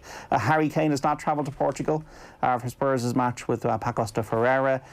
Nuno Espirito Santo says he wants him to be mentally ready to return to the pitch. They play Wolves on Sunday in the Premier League. Watch this space. Elsewhere tonight, Rangers in Europa League playoff round action as well. Aberdeen, St Johnstone also playing this evening. Lots of golf. Leona Maguire is playing in the Women's British Open, which is underway now, Carnoustie. That's a really interesting tournament to follow over the next few days. A lot of money on the line. The amateur Lauren Walsh is also involved. 576,000 for the winner. Leona Maguire's been playing really well on the LPGA Tour of late. Seamus Power, Shane Lowry and Rory McIlroy all involved in that Northern Trust tournament on the PGA Tour, which we'll get to in a moment. Ken Doherty's in second round action at the British Open this evening, facing Joe O'Connor. Racing on the flat today, Killarney the first off there, Ger, at 22.5. Very quickly through the sports pages for you this morning. If we have OTBsports.com, we'll lead with that. If we don't, I'll bring you through the rest of them really quickly as well. Chelsea fan tells Timo Werner to leave the club over Stadium's PA system.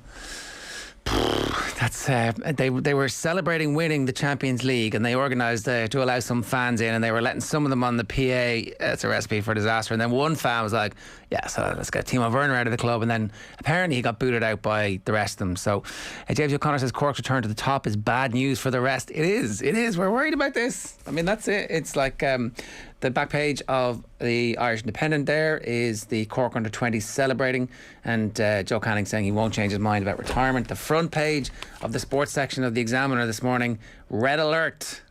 I mean, it's worrying. I'm not going to lie. It feels like Cork are on the verge of being back, and the only thing that can slow them down, the halt their gallop momentarily, is Limerick this weekend. The Star harried Kane. Nuno's concerned for Star. Is he concerned, or is he just playing he's playing the game pretty well so far, Nuno. The Daily Mail, Kane's battle striker must be mentally fit to play, says Nuno. He's not mentally fit. He hasn't travelled with the squad tonight, but he might be fit for the weekend. Will they risk him? And then is Hurricane, striker is fit and wants to play, but Nuno faces race to get skipper's head right to face Wolves. Like, I don't know. My prediction now has gone from a deal happening to a new contract, which will have an official buyout clause for next season. That's what I think they're probably... Yeah. That's the fudge. That's my instinct at the moment. The Sun, back page, no idea. Boss not sure when Kane will next play. He knows. He's either going to sell him or he's going to play him. That's it. Levy defiant over Kane, and then the back page here is isolated Kane in limbo in the London Times, and inside it says, this is what you want. Henry Winter. This is the good stuff. Look at the headline. Look at what they've done. Tawdry behaviour. Tawdry behaviour does not befit an England captain. Harry Kane is not an employee of Spurs. He is not a transfer target for Manchester City. We know he is those things. But far more importantly, the single defining characteristic of Harry Kane in his life forever from this point forward, as it was in the past for Kevin Keegan and Terry Butcher and David Beckham, is that he is the England captain. And so therefore, there's a way you need to behave. And you can write whatever you want into his craggy face. You get to construct and inflict things on him, some of which were never there in the first place, and some of which you're just understanding were always there. Well, Henry Winter is the author of 50 Years of Hurt about England and England Expects, and it's almost like the royal family about this with Harry Kane in England. I'm just about to publish my column for OTB about Harry Kane, just saying that he is only himself to blame over this whole thing. You sign a 6-year deal, you don't have a release clause. Daniel Levy knew when he got that contract into his hand, I can really manipulate the situation if I need to. Like he did with Dimitar Berbatov, like he did with Gareth Bale, he will squeeze every oil cent out of Manchester City, as is his right, given the contract he negotiated with Harry Kane in 2018. So look, Harry Kane is only himself to blame. He is losing the PR battle, and if you have Henry Winter for the second time this week writing about it, the most preeminent UK football writer, I don't think Kane has been well advised in this. 7 of the English 11 starters turned up last weekend. Of potential damage to England is that Southgate's captain, an FA role model, is increasingly being accused of a lack of professionalism towards his club and respect towards his supporters. Kane should have returned earlier for the new season, as all of Southgate's other Euro 2020 final players did. He missed Sunday's win over City when Spurs fans sang, "Are you watching Harry Kane? He has so far missed the opportunity to post congratulations to his teammates on a famous and deserved victory. That failure to acknowledge his teammates' impressive efforts highlights Kane's determination to drive through this move to City even more." He didn't tweet about it.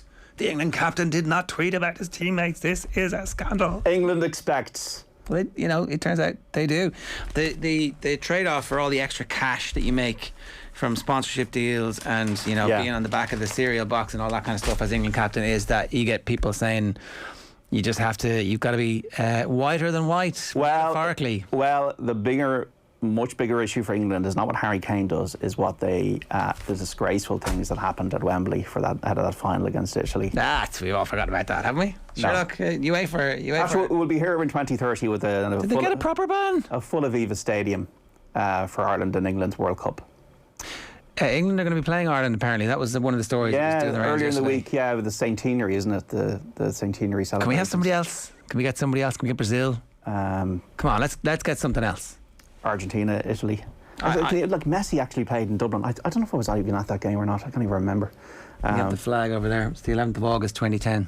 There you go. 11 years ago. Right, you have apart from your column, Virtual Insanity is back. Yeah, Virtual Insanity is back. This is the last week of house money. The house money is running out a little bit low. So unless we have a winner this week, the house money will have run out, but we're still ahead just about.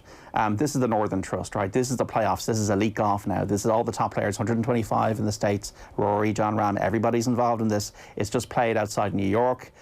Liberty National, par 71, tight track, fairways and greens. Need a ball striker this week, right? Rory McIlroy is the headline tip, 22-1.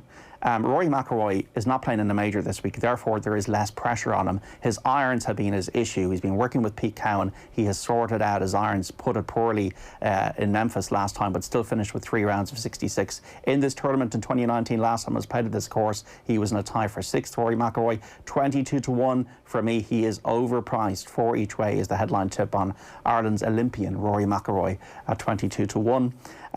This starts at 12:20 today. Second one up, Scotty Scheffler. Scheffler, 3 each way, 30-1, has done everything in the world apart from win a PGA Tour event. Rookie of the year last year, 3 top 10s in majors this year. Started with 2 rounds of 65 in Memphis. On his last start, I was on holidays, I backed him. He faltered over the weekend, but he's due that breakthrough, Scotty Scheffler. The third one, Daniel Berger, also 30-1 for 2 each way. Daniel Berger played so well at the President's Cup in 2017 at this course. A model of consistency, 16th in the world rankings. That is high. Why? Well, he's won at Pebble Beach earlier this year, a tie for 8th at the Open, 5th at the St. Jude's last start. Good all-round game, a good solid each-way bet. 4th one, Joaquin Niemann, a 50-1 for 2 each way. Joaquin Niemann likes bent grass greens, which he's going to get this week. Once again, playing well, 10th at the Olympics. 23 out of 24 cuts made. Ball striking is pure, long off the tee, good putter, just a bit weak around the greens, but he might be able to avoid that if he doesn't need to scramble. And then finally, Maverick McNeely at 150-1 for €1.50 each way. Has had 6 top 30s in a row, and Maverick is a good player of tight golf courses, former Walker Cup star, 2nd at Pebble Beach earlier this year, 4th at the Heritage. So Maverick McNeely, Joaquin Niemann, Daniel Berger. We also have, who do we have? Scotty Scheffler, but Rory is the headline tip this week. For Virtual Insanity, the rationale is on otbsports.com. I know you've reeled off stats and facts and history for Maverick McNeely, but I'm convinced that you were actually picking him because of the name, the way a lot of people pick horses. It's like, look, Maverick McNeely, at some point there's going to be a headline. It's going to be a headline writer's dream this weekend, and unless I'm on him at 150-1 for €1.50, then I'm going to be disappointed. Well, Maverick McNeely is a very interesting story. His dad was the founder of Sun Microsystems. So Maverick McNeely, if he'd never struggling a bit for the El Cash. Yeah, so if he'd never picked up a golf club, they actually had a house on Pebble Beach. So if he'd never picked up a golf club in his life, he'd be okay. But he went to Stanford, he went to played the Walker Cup. He's a young lad, and he's going out there on his own without doing it. I was actually, sometimes you just pick up a TV show late at night. I was watching Tiger, the Sky documentary last night. I still have to watch the second part, but the first part was bloody revelatory, and the amount of people they spoke to and everything. I don't know if you've seen it, Jared. But actually, I haven't. I just don't. What the hell is this? Haven't siphoned off the time. I was watching that documentary I was talking about a little bit earlier. I'm going to talk about it with Sue in about 10 minutes' time about the malice at the Palace when Ron Artest wades into the crowd. That's riding high on Netflix, just released this week as well. So plenty to get your teeth stuck into. Yeah. All right, good stuff, JD. Cheers. Saturday afternoon. Premier League football, loads more. Ireland final, a preview, Ciaran Carey, Tomás Mulcahy, and then the football, David Meyler with the lads. Liverpool playing early on, so it'll be good. There's not enough Tomás Mulcahy in our lives at the moment. We're bringing him to OTB this Saturday for all your corkiness, for all your arrogance at 1:30. I'm looking forward to it. It's bang on 9 o'clock this morning. Here's what's coming up on OTB Sports Radio. We have OTB Gold, Mick O'Connell at 80, our History of Sport lecture series from Paul Rouse at 3, Retro Panel, Caring for Sports People at 4, and OTB Gold is Wexford 56. We are going to be talking with the people at the Piarsaigh and Ardscoil Reach, and then Moyross over the next 15-20 minutes. OTB AM. This is OTB Sports Radio. The Football Pod with Paddy and Andy, our new weekly Gaelic football show with Paddy Andrews and Andy Moran. The guy from Ballinrobe came down and sat beside me. He said, I'd take the draw, and I said I'd go home. I said, no. I said, this is the time. I said, if we're going to do it, now is the time, and you could sense it. Robbie, I could honestly say, is probably the best teammate I've ever had in my whole career. Like, I know I got caught badly jumping up and down like a fool in the stand. Some of that was for Mayo, but some of that was for Robbie. Download the OTB Sports app and subscribe to the GAA podcast feed now. Car insurance is boring, but you don't have to be. Get Set Go is the kind of car insurance you can sort in a few minutes online, then bounce on with your day. Are you ready for Quick Start Insurance? Get a quote now at getsetgo.ie. MCL Insurance Services Ireland Limited, trading as getsetgo.ie, is regulated by the Central Bank of Ireland. OTB AM. With Gillette, put your best face forward with our new and improved razors. 2 minutes past 9 this morning on OTB AM. You're very welcome. If you just joined us, you've missed some great stuff. We had Ciaran Carey doing a Legends interview with Eoin. You'll get that now on the OTB GAA podcast stream.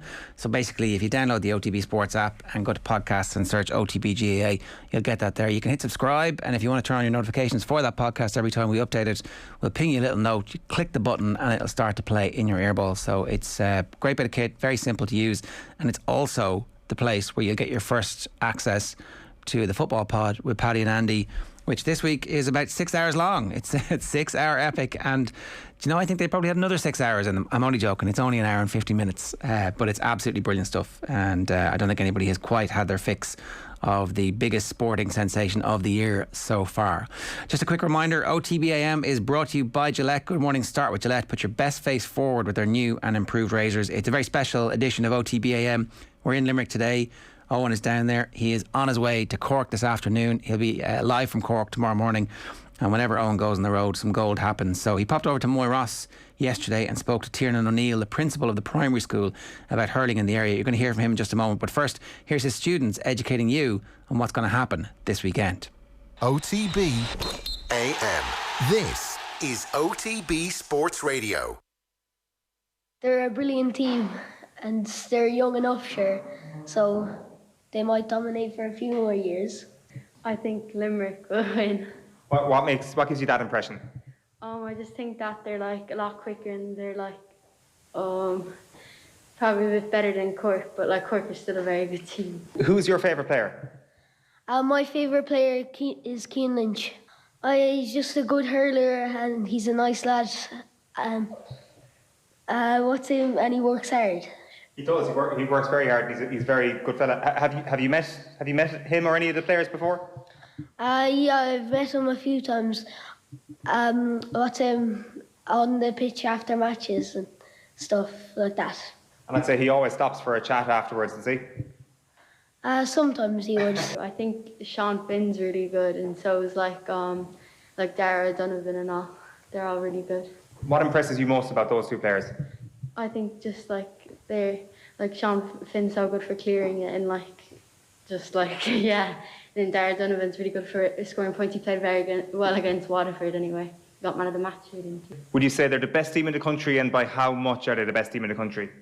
Yeah, they're the best team in the country by a little bit. Just a little bit? Yeah.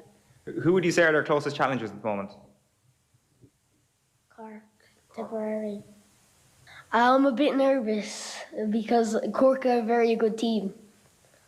And they're very fast and they have some good players like the likes of Shane Kingston and Patrick Horgan and Jack O'Connor. So, Limerick by how many points, Aaron? Give us a prediction here in terms of the number of points that they will win by. 8. 8. You've heard it here first. What about yourself? I'd say 4. 4. Yeah. I think Limerick will win by 5 or 4. I suppose the last couple of years have been incredible when you see the growth in the interest in Limerick hurling. We certainly see here the incredible potential, the untapped potential in lots of ways that's in this community and lots of other, I suppose, inner city communities. And it's frightening to think of what's coming down the track in terms of Limerick GA when you see all the untapped potential within the city. I think a lot of work is going on to develop structures within the city to harness this potential. A lot more work needs to be done, but we've seen it over the last number of years here with these young Limerick hurlers. They're incredible role models, incredible ambassadors for the city, and they certainly are having a very positive impact on GA in the city. And it seems, from talking to you a little bit, that it's only going to grow in terms of the city. That I was under the impression that the city had almost maximised its potential, but really far from it so far. The GA potential in this city is absolutely limitless. Let's give you an example. Owen, just the last Coming to Scoil pre-COVID, our under-13A girls football team won the Coming to Scoil A competition. Of that panel of 25, only one of them are actually playing with a club. So it just shows you the levels of talent that are in this city once they're harnessed now. And I think there's incredible momentum now behind Limerick GA, and there's a massive opportunity to embed GA within the inner city communities. Why isn't there a club here in Moyross? I suppose historically the GA just haven't penetrated the inner city communities, but I think you're never going to have an opportunity like this again. Like Limerick GA is riding the crest of a wave, so now is the time, I think, to invest in these communities. I think the Limerick hurling blueprint is a phenomenal blueprint in that they've invested in these young men from an early age. I think with that early intervention, that investment, that engagement, the future of Limerick GA is very, very bright. Is it rugby country here, or is it just an area that maybe doesn't have as much organised sport as anywhere else in the city, or what would you put it down to? I think Limerick is a sporting city, so be it rugby, be it soccer, be it GAA, I think people are, no matter where the success lies, people tend to gravitate towards it. And I think now that Limerick GA, as I said, is riding the crest of the wave, shall we say, I think there's an opportunity here now to really harness that potential and to put the necessary structures in place and ensure that the young people here are being filtered into GA clubs. Because, as I said, the potential and the talent is most certainly here. Because we were over in the Piarsaigh earlier on, and obviously they're a club that have harnessed their big population with great facilities and all that. Like, there's a possibility when you look around at the population numbers here that there could be 2 Piarshaighs in this city, and the whole Limerick thing is not that anybody thinks it's a flash in the pan, but it could just go on to an incredible new level. Yeah. Well, there is large areas of the city, both on the north side and the south side, that wouldn't have strong GA structures. And as I said, if that potential is harnessed, it's frightening what's possible within the city and the county. Because, as I've said, the potential, the talent, it's all there. It's limitless. So it's a frightening future for all the counties who are trying to reach the standards that Limerick have created. And you're a Clare man as well, we should say. We can see the fright in your own eyes. Yeah, there's a grudging admiration. But again, I think, as I said, the Limerick hurling blueprint, it's standing the test of time. And it's all about investing in young people. And, you know, when you look at the myriad of problems we have in this country with mental health and, homelessness, etc., invest in your young people and the sky is the limit. That's what Limerick hurling has done. They've invested in their young people, and you look where they are now. I think it's a blueprint that a lot of other organisations could follow. Last question. You were principal here in 2018, I presume? I was, yeah. And there was obviously no school visits last year. There was no school around that time last year. So how good would it be this time next month to have Liam McCarthy back in the classrooms? Oh, it would be absolutely amazing. And for us, again, the Limerick hurlers are incredible ambassadors. They're incredible role models. And to see how, I suppose, the children have become so enthused by GAA, our national sport, as a result of these young role models, they should be exceptionally proud of what they're doing and the legacy that they're leaving here in the city. It's absolutely powerful stuff. OTB AM. This is OTB Sports Radio. We really need to start listening to our educators, and there's definitely a case to be made for hot housing and funding to go to inner city areas in Limerick, in Galway, in Cork and in Dublin between the canals. That's a debate we can come back to over the winter, but we did want to find out a little bit more about two of the main driving factors behind the success of hurling in Limerick City. So we went into Piarsaigh to speak to Barry O'Regan, who's the former bar manager of the club, but we'll also hear from Liam Cronin here first, who is selected with the Dublin Hurlers but a teacher and coach at Art School Reach as well, a school that will see 15 of its past pupils in the Limerick squad this weekend. OTB AM. This is OTB Sports Radio. 15 is probably a bit of a ridiculous number, but we're blessed with the talent that we've had in the school for the last probably maybe 12, 15 years. And look, I suppose while we strive to be as successful as we can, it's another barometer of success to see how many of them have got on and played with their counties. So it's great times at the moment. What's your role been over the last couple of years in terms of coaching those lads? Yeah, so I suppose first of all my role is as a teacher, but from a coaching perspective, I suppose we're lucky in the school that we've probably maybe 10 or 12 really dedicated staff members that take teams twice a week and bring them on to the standard that hopefully will be successful at schools level but also at inter-county level. You were telling me there about the system that you have in terms of who gets to coach which team, which is actually pretty smart. Yeah, so we kind of take on a team in first year. Myself and Derek kind of have worked together now for probably the bones of 20 years, but you take a team in first year and you kind of take them through for 6 years. Then I suppose, as I was saying to you, the amount of work that's involved at Harty Cup level, it's very difficult to sustain it. So we've probably felt that the best way it works is that you kind of do 2 years at Harty and then you go back and you take the next crop of first years coming through and you end up coaching Harty teams again 4 years later. Because that is a thing, and I didn't really have it down as an issue in other schools, but quite often the same fella or woman coaches the team every single year, and on the teacher it's obviously incredible and incredibly tough work. Yeah, absolutely. I suppose, we have an embarrassment of riches in the school from a coaching and from a playing perspective. I know that some other schools, some colleagues that I'm aware of, as you said, they could be involved with 3 or 4 different teams, and trying to kind of spread yourself over that is just not possible, So we're lucky enough that as a school we have a lot of dedicated staff members that will give of their free time and take a team and work with them to the best of their ability. Very, very proud. Very proud to the fact that being involved with the senior hurling team myself, and to see the 7 lads that are on the Limerick team now is just pretty phenomenal, yeah. You would have seen a lot of these fellas as bar manager here in the Piarsaigh from knee high, literally, from the first day they came in and picked up a hurley to where they are today. I probably served every single one of them their first drink, and I think I'm not proud of, but I kind of secretly I'm very proud of to see these guys from what they were, from 14 upwards when this really started to perform. It's pretty special, yeah. Was there a certain generation then that you're seeing that it's obviously the current generation that are playing with the Limerick team? It was obviously when they got to under 14 level or Féile standard that you were like, oh, hold on a minute, we've got something special on our hands. Peter Casey in particular on that Féile team, going back 10 years ago when I travelled the length and breadth of Galway. They were beaten in the final that day, but look, he was pretty special. There was a couple of other guys on that team as well that's involved in the club. Thomas Grimes there, young Boyle in there as well was involved in that team.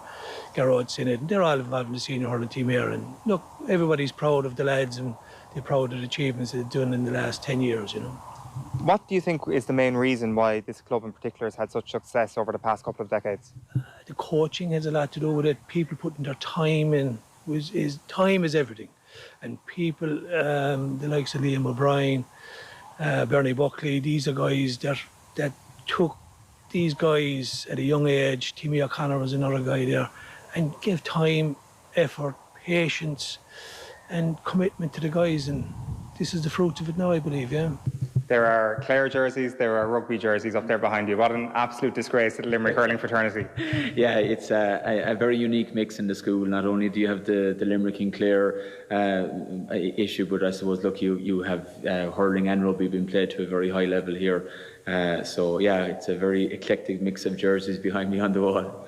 So it's British and Irish Lions captains, plural at this point, I guess, and Limerick hurling captains that have represented the school. So what has that breakdown been like historically, and how has that changed after Limerick's hurling success?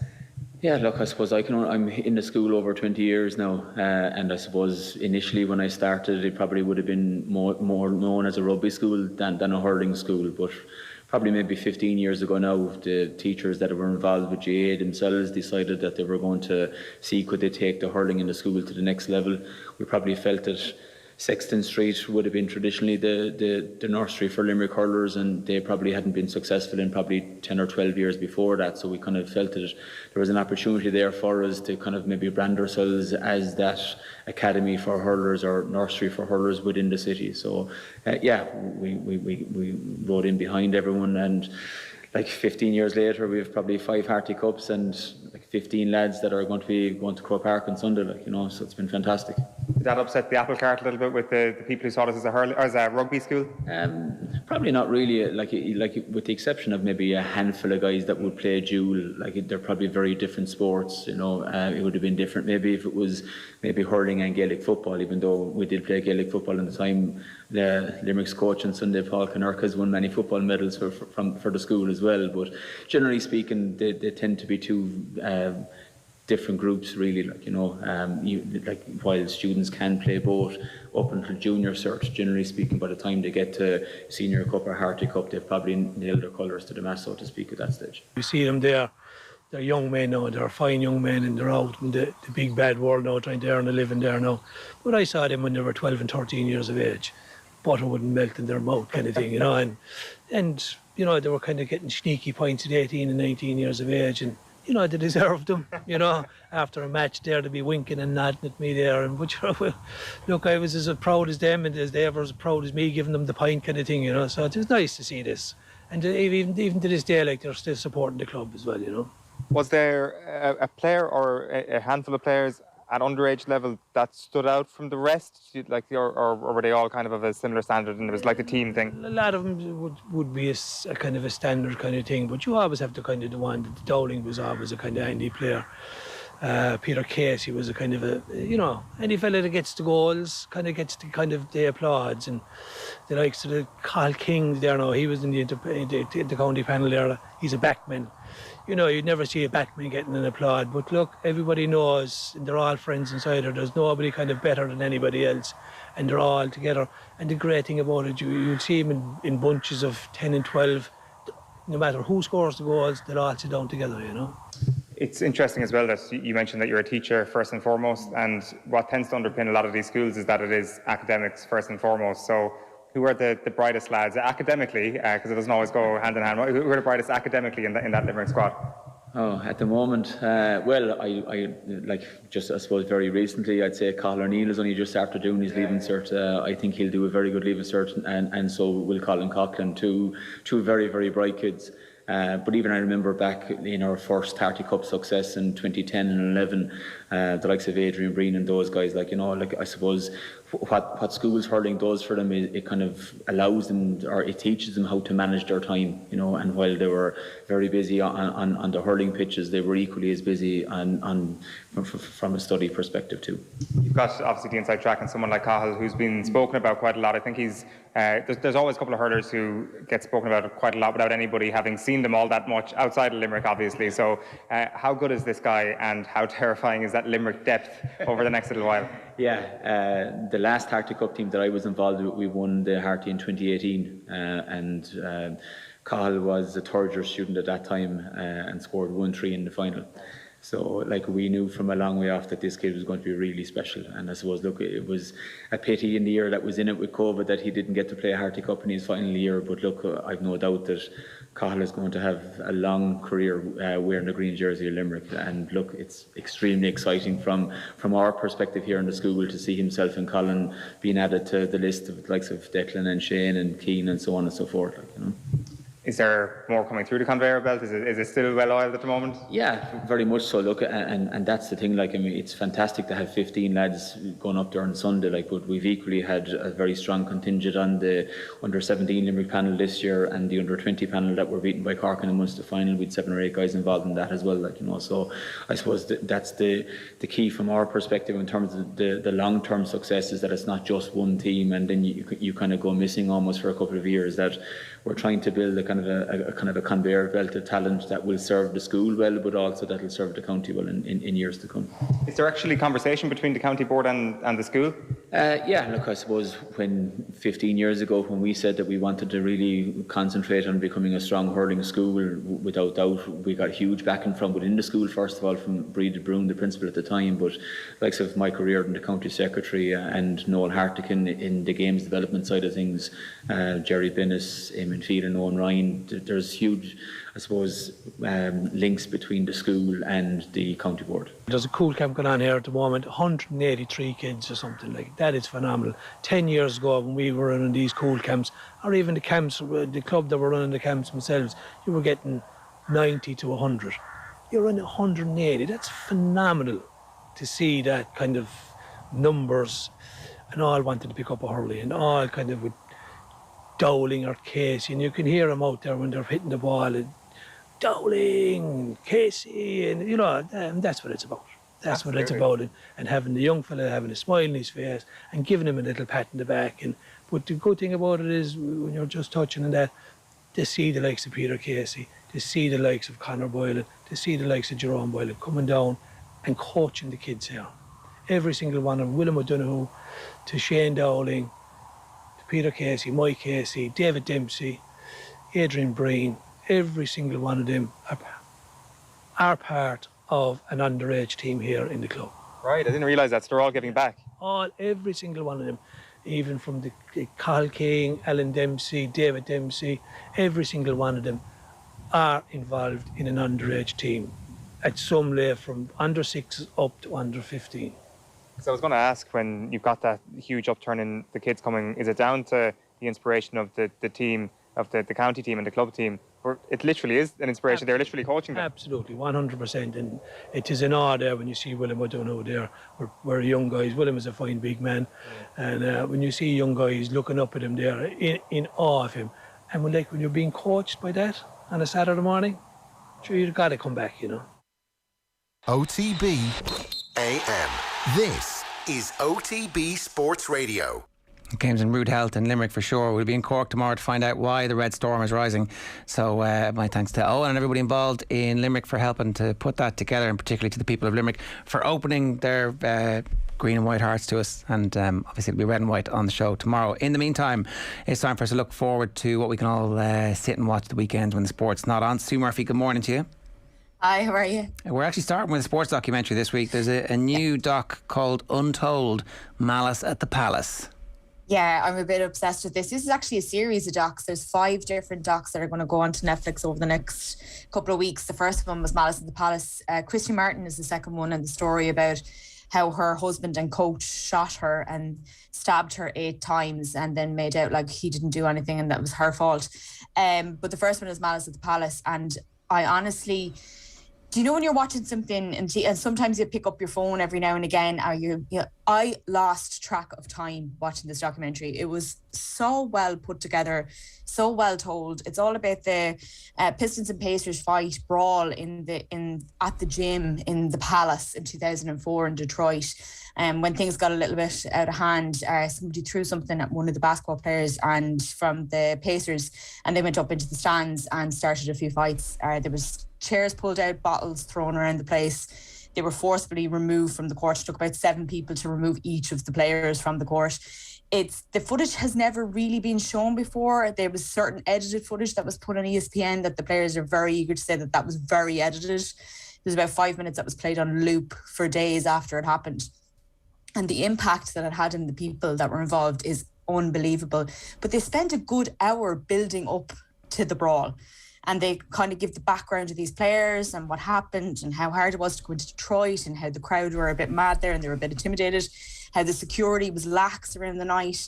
They show a lot of the footage. There was only 3 cops that were on the scene. It's just the storytelling in this documentary and the footage that they have access to is so good. So it's Ron Artest and Jermaine O'Neill and Reggie Miller, the 3 main guys that are kind of telling the story. And Stephen Jackson he comes in a little bit later, but he's part of the story as well. But the impact that it had on their lives and careers and everything that happened afterwards is just like, it's really brilliant documentary making. The context from that perspective is just that the 2 teams had come up against each other in the conference finals either the previous year or the year before that, and the Pistons had gone on and won in 6 games and then beaten the Lakers to win an NBA title. And Reggie Miller had never won a title and is considered potentially the greatest basketball player of all time, never to win a title, and he felt like this was his year, and the team had finally come together, and a load of different things had happened. They'd got Ron Artest and somebody else out of Chicago at the end of the Jordan Bulls era, and it looked like they had just got the chemistry right. Reggie Miller's on the bench and is in civilian clothes and not able to play that night, and that might be one of the reasons why things got to the level that they did get. The Pacers were putting a beat down on the Detroit Pistons in Detroit, and they were still tackling hard even though the game was over. It was winding down in the last minute, and then somebody throws something and all hell breaks loose, and the footage is incredible. It's unbelievable. And like Artest had actually fouled a player. I think that's what actually it's kind of started the whole thing on the court. But then when he'd been removed from the game, that was when the bottle was thrown. And their description of how the cup was thrown is unbelievable. Like Reggie Miller's description of what happened. And Miller is so honest in this. Like he's so articulate and such an amazing storyteller. But his contribution is just like, I thought that this team was it, and I thought we were going to get together, and I feel like he was the leader and he felt like he was on the sideline. And it's honestly, I would watch it again. Like, and I'm not a person that goes back and watches documentaries, but it is one of the best documentaries I think I've seen in sport. Really, really, really good. Well, people will be familiar with Reggie Miller from Last Dance, and this is kind of, and also Closing Time, Reggie Miller versus the Knicks from the 30 for 30. So like he's had plenty of practice, and he deserves to have had plenty of practice because his story is remarkable. But like Meta World Peace is Ron Artest, in case you're more familiar with him, with the name that he renamed himself after this incident to try and shake himself clear. But he goes on to have a fairly amazing career. I knew nothing really about Jermaine O'Neill, who is an unbelievably compelling character who's still only 42 and very much bears a grudge for this thing which happened 17 years ago. Yeah, his career ended. That, like, as far as he's concerned, his career ended. Well, he still has another 8-10 years in the NBA, but his shot at being one of the greatest players of all time is how Jackson refers to it. went up in because they all get labelled thugs. There's a clearly racial element which isn't even mentioned in the documentary. Huge racial element. Like every single newscaster talking about it is white, and their commentary on it is white. It's unbelievable how they bring all those elements together. Yeah, and it's funny how they don't even need to explain that to people. It's exactly. Just. By the way, this really self-evident. Yeah, exactly. Okay, so every week if you're new to this slot, we do a new and shiny. That is this week's new and shiny. Wholeheartedly recommended. It's about 90 minutes. Is that right? Yeah, it is. Yeah, and sorry, the Christy Martin one is just as good. It's brilliant. I watched it last night, and she's a great storyteller as well. But that's not out yet. The two of them are excellent. That one's out. That one's out on Netflix now. Caitlyn Jenner is the next one. There's another one about the hockey league as well. I can't remember what the name of the team, or the Trashers, I think. And it's another brawl. So there's 5 parts in this. And there's an American tennis player as well, and that his career had crumbled. They really are I think they've done great work behind the scenes to get to the stories. Like, they've really found really good stories to tell that everyone might not be familiar with. I wasn't familiar with a lot of Christy Martin's story, and it's really well told as well. Yeah, okay, all right. So that second one is available on Netflix. The next thing we're talking about is 9 Perfect Strangers. This is on Amazon this Friday. Yeah, I was kind of a little bit disappointed by this, because Big Little Lies is kind of the last thing that Nicole Kidman worked on with David E. Kelly, and she really pushed to get this made. She's a big fan of the book. She wanted to really make the series. It's an 8-parter. It starts on Amazon on Friday, and there's one a week for the next 8 weeks.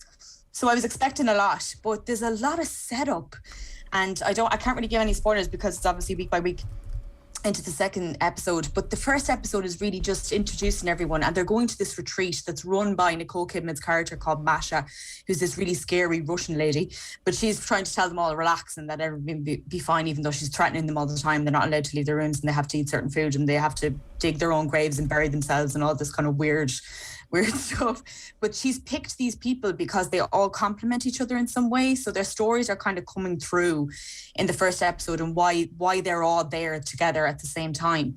But I felt like it took ages. Like, you're following each person's story when they get to there. Melissa McCarthy is one of the main characters. Michael Shannon is who's one of the best actors working at the moment. So I'm just hoping that it's actually going to take off a little bit more, and they're actually showing you all of this stuff for a reason.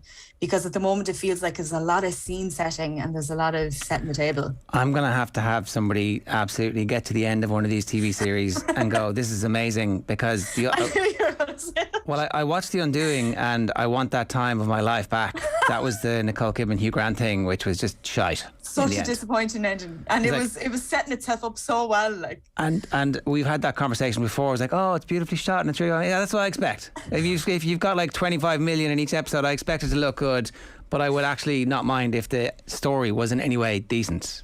Yeah. So when you're finished this, if it picks up, yeah, and you're prepared to go to bat for it, then I might give it a go. But in the meantime, Untold Malice at the Palace.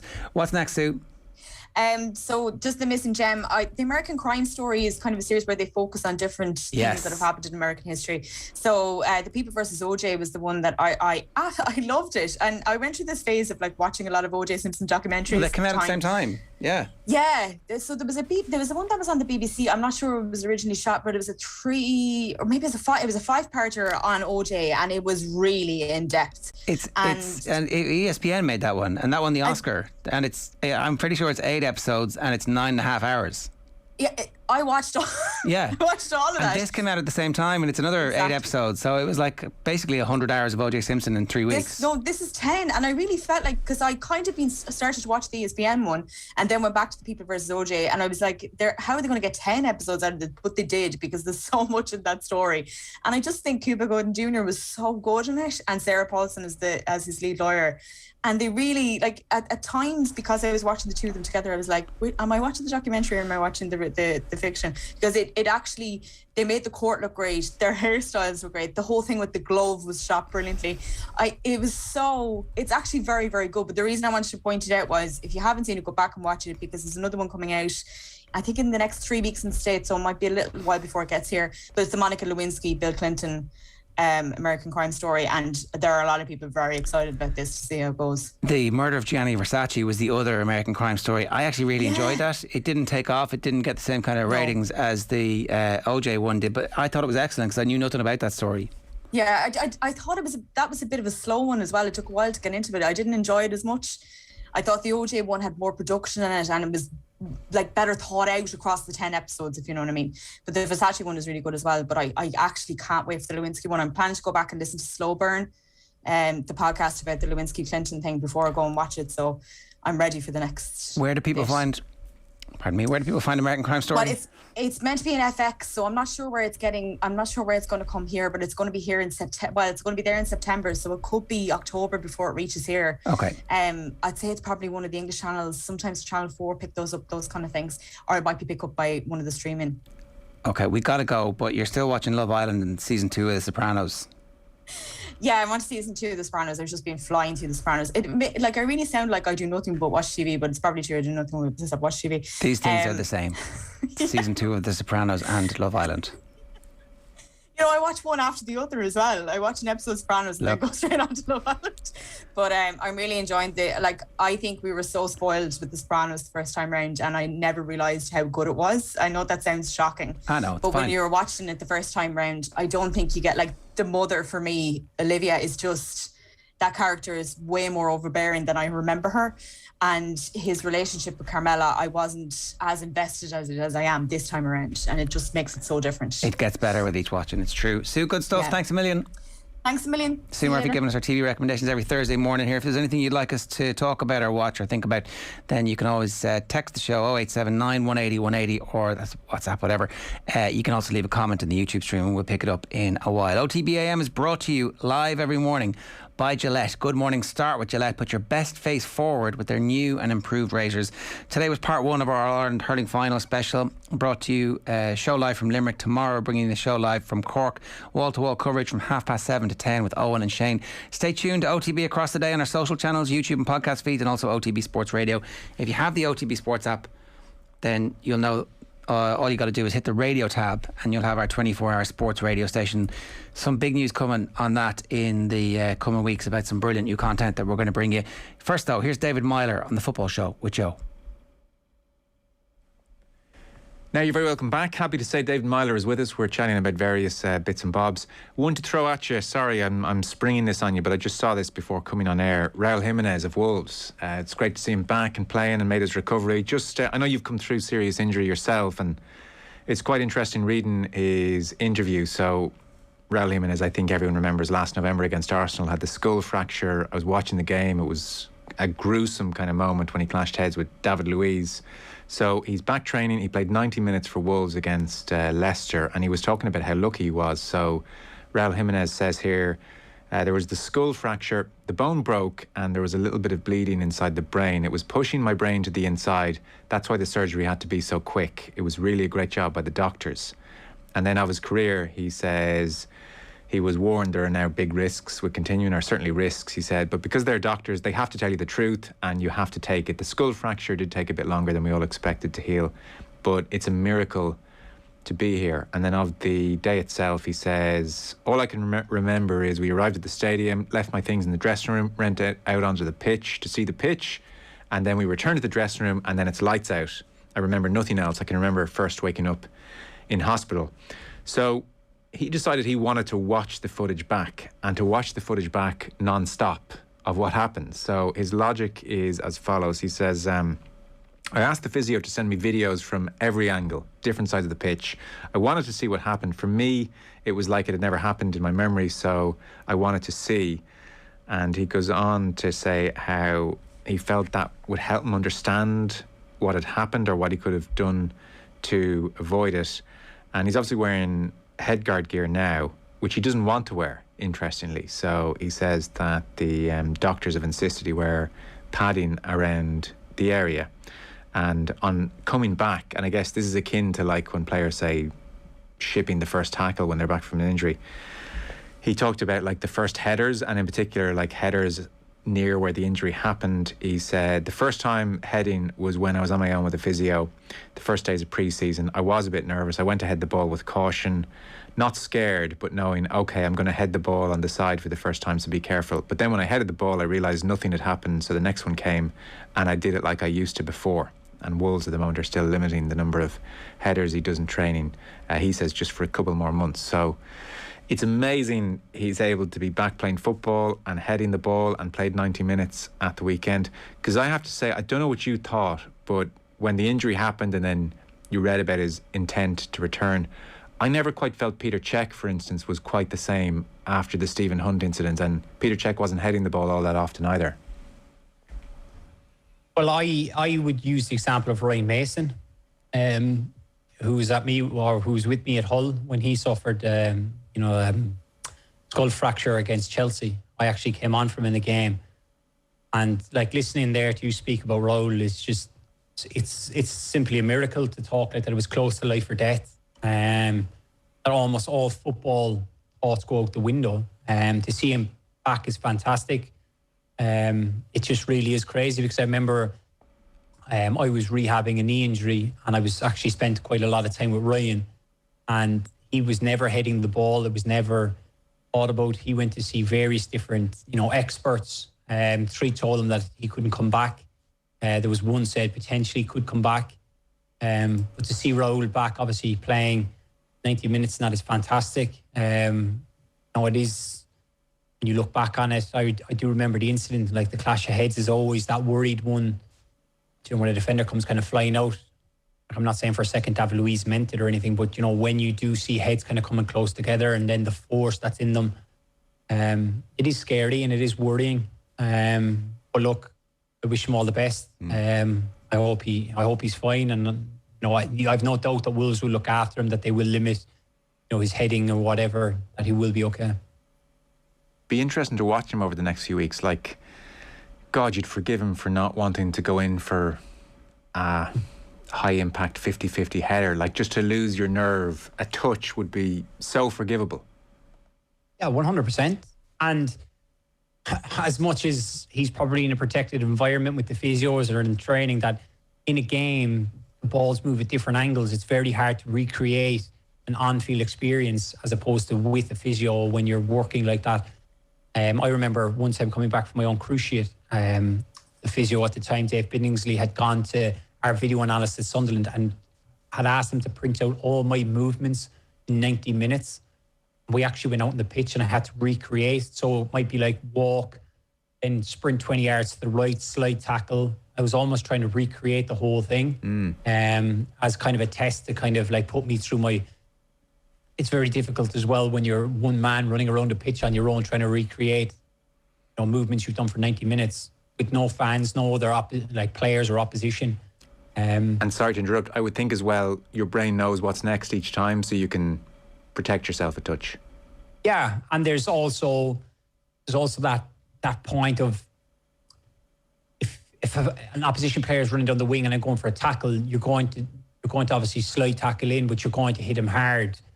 You're going to win the ball, don't get me wrong, but you want to leave your mark to let him know like that I'm not going to leave you come down this wing willy-nilly or come through the middle of the pitch. But when you're unopposed, you can kind of lightly slide and kind of feel your way into it. So when Raoul is back on the pitch, there's going to be balls flying everywhere. If, just for argument's sake, say whoever they play in the game gets a bit hot and bothered, say the opposition players get a bit wound up because of a referee's decision, and then there's, ball played up long and a centre half as they do come flying over the top. You almost worry a slight bit about stuff like that, where kind of common sense kind of goes out the window. That someone is just so eagerly desperate to win the ball that they don't. It's kind of almost a reckless challenge, which we see once or twice every weekend. Yeah. Well, we wish him well, and hopefully he does get back to, throwing himself at headers and being the player he was. And it's interesting, he wanted to look at the incident from every angle a million different times. I mean, I'd say some players say, I don't want to see, I don't want to have that in my brain. He wanted to see if there was anything he could have done differently. So that's Raul Jimenez back playing for Wolves. It's amazing from the weekend just gone. So much happened, right from Brentford Arsenal through to Spurs against Man City, crowds back, and still Pogba manages to be one of the centres of attention. Because I was chatting to you briefly before we came on air, and I was saying anything else from the weekend, and you were kind of saying, well, it's amazing over in the UK, Pogba talk dominating. So you've played against him. You have this lovely perspective that Mick Richards and Asunes don't necessarily have, and you'd know his weak points for sure as well, and I'm sure you plan to expose those weak points as a team, and equally you'd know how devastatingly good he is. So it's a weird one, Pogba. I feel like we talk about him too much, almost. Like he must, I hope he manages to tune out from it. He must sometimes think, why am I like topic number one? If there's like 5 talking points from every weekend, it's like, how did Pogba play? That's what happens when you're a global superstar, because that's what he is. He's a phenomenal player. You talk about the times I played against him. There's no real weakness. Like, he's 6'3". Like, he's quick, he's strong, right foot, left foot, good in the air, very skillful. He's got every club in the bag in terms of his range of passing. You look at like the assists. Like the first one to Bruno was probably my favourite, where the quick ball around the corner, just to see him at a glimpse when the ball is moving, you know, when it comes in from McTominay. Like even the one for Greenwood, it's more of a kind of a standard pass for him, a player of his ability. But that's probably what you get with Paul Pogba. Obviously, we've all seen Mika Richards take on Souness. I've watched, you know, their argument or whatever. I know the two of them personally. I think Graham is probably from the older school. That's kind of like, you roll your socks up, you tie your boots, and you work hard. There was certainly wasn't social media in those days, but it was kind of like, there was nothing outside of football. Whereas nowadays the game has changed so much that Graham is probably the older generation where, you know, they're not used to these players being, I'm not going to say bigger than clubs, but like their own brands almost. Yeah, like it's wrong of me to say that, or for even say that Paul Pogba is bigger than Manchester United, because he's not. But Paul Pogba, his own entity, he's massive all around the world. That like he's looked at probably in the marketing all around the world. You know, we saw the effect of Lionel Messi at PSG, but Pogba is similar to that. Yeah. And David, so you get a sense when you've been on a pitch with a player, you have a deeper sense of their strengths and weaknesses than any of us looking in, these minute moments that you can only sense. The two big accusations thrown at Pogba, did you feel his work rate was so-so at times? And secondly, did you feel defensively he would lose concentration and you could sneak in behind him and he'd drift, say he was one of the holding two, he'd drift out of his area and leave Manchester United exposed? Did you sense that on the pitch? Did you see that when you were doing your pre-match analysis and going through the tapes? Paul's not an outright holding midfielder. So he's a maverick type midfielder who wants to get on the ball, wants to get forward, wants to make things happen. If you look at the teams that he's played for in his men's career, Juventus, France and Manchester United, in large, those three teams should dominate possession, so he should be afforded with not having to do as much defensive, you know, duties. Like, you always feel that you can kind of get at them. Certainly, a player like Paul, if you give him too much time and space.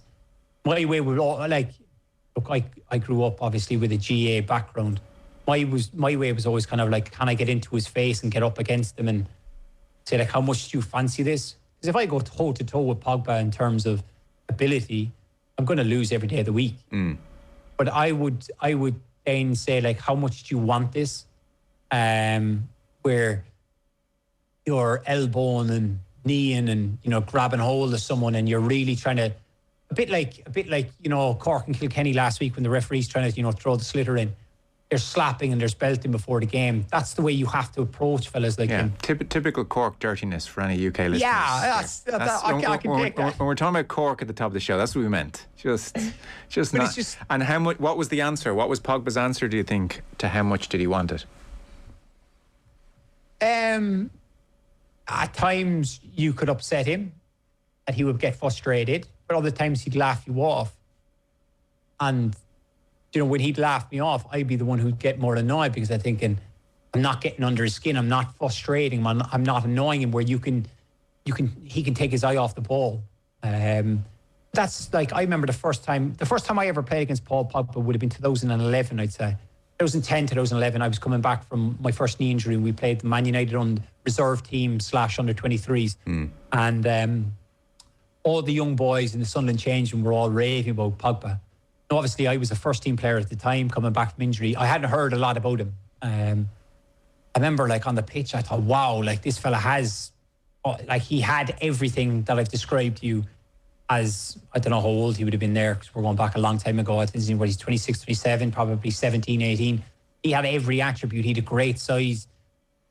But I looked at it like, I suppose most Irish players, can we get into their faces and kind of upset them? And I always took that with me when I played against him. I knew that I couldn't afford to give him time on the ball because, look, you looked at Leeds made that. Obviously, they do their man-to-marking system. It didn't work the other day because whenever Pogba got free, he came off the left. He looked dangerous and he created so much. And how did you get on that time 10 years ago? We actually won 4-3. I scored. Pogba scored a hat-trick. No, Pogba didn't. I think he might have got one. Look, those games they were minutes in the bank for me coming back from injury. More than... Oh, look, he's always going to divide opinions because he's a maverick in terms of social media, his, flamboyant hair, the way he carries himself. But when you strip all the crap away and you really look at him, he is a phenomenal player. The biggest question mark over him is his consistency. Yes, well, that's the point. Because I think, in fairness to Souness, and I do accept your point, I do think there is a bit of the elder statesman looking on and kind of comparing it to his day and just a bit dismayed by it all. But I do think Souness is open-minded enough to go along with all the extracurricular stuff if he felt Pogba was doing it on the pitch. And I do think Souness genuinely thinks Pogba is not delivering. I do think there is definitely a genuine point of view there. He doesn't feel like Souness has said, like, with his attributes, he should be up and down the pitch making life an absolute nightmare for any midfielder trying to stick with him. He should be scoring goals. He can do everything. Like, Souness sees all the attributes but doesn't feel he delivers. You said there he's divisive. So which side of that argument do you come down on? Like, if it was to boil down to a Manchester United are better off without him or with him? I think Manchester United are better with him. I think he's got the perfect manager. I think Ollie can put up with a lot of the nonsense. You look at the form that Pogba came back into after Mino Raiola came out, sprouting off. Like, I think Ollie is the perfect man manager for him. I think he knows how to deal with them and he will get the best out of Pogba in a United shirt. It would be certainly interesting if Ollie wasn't to have a good run of form this year and he ended up losing his job and somebody else came in like a Conte type. Would he put up with it? I don't know. That's the big thing, but that's part and parcel of being a manager. You've got to be able to manage the characters and understand them. And I think United are better with him. He seems to have turned the form in the last probably 12 to 16 months. But it's just, again, there's that massive question mark over his consistency. So you mentioned Conte there. It's amazing. Arsenal, it's a classic first week of the season overreaction. So already today, and I get there's a degree of like it's Wednesday after the weekend, so there's a bit of scrambling for stories. So looking around, quite a few places had like Arteta first to get the sack, very much favoured to get the sack at Arsenal, and there was speculation over who might replace him. I was amazed to see the bookies have Brendan Rodgers as favourite for that job. Now, amazed not that Brendan Rodgers would be considered, amazed that they think Brendan Rodgers would go anywhere near it. Or am I reading this wrong? Is there like a sort of old school Arsenal or a certain tier of club that Rodgers would have his head turned? Like, I just couldn't imagine it. And like you throw in Silent Stan and the ownership model as well. It's not a very appetising fit right now for anyone Arsenal, I would think. No.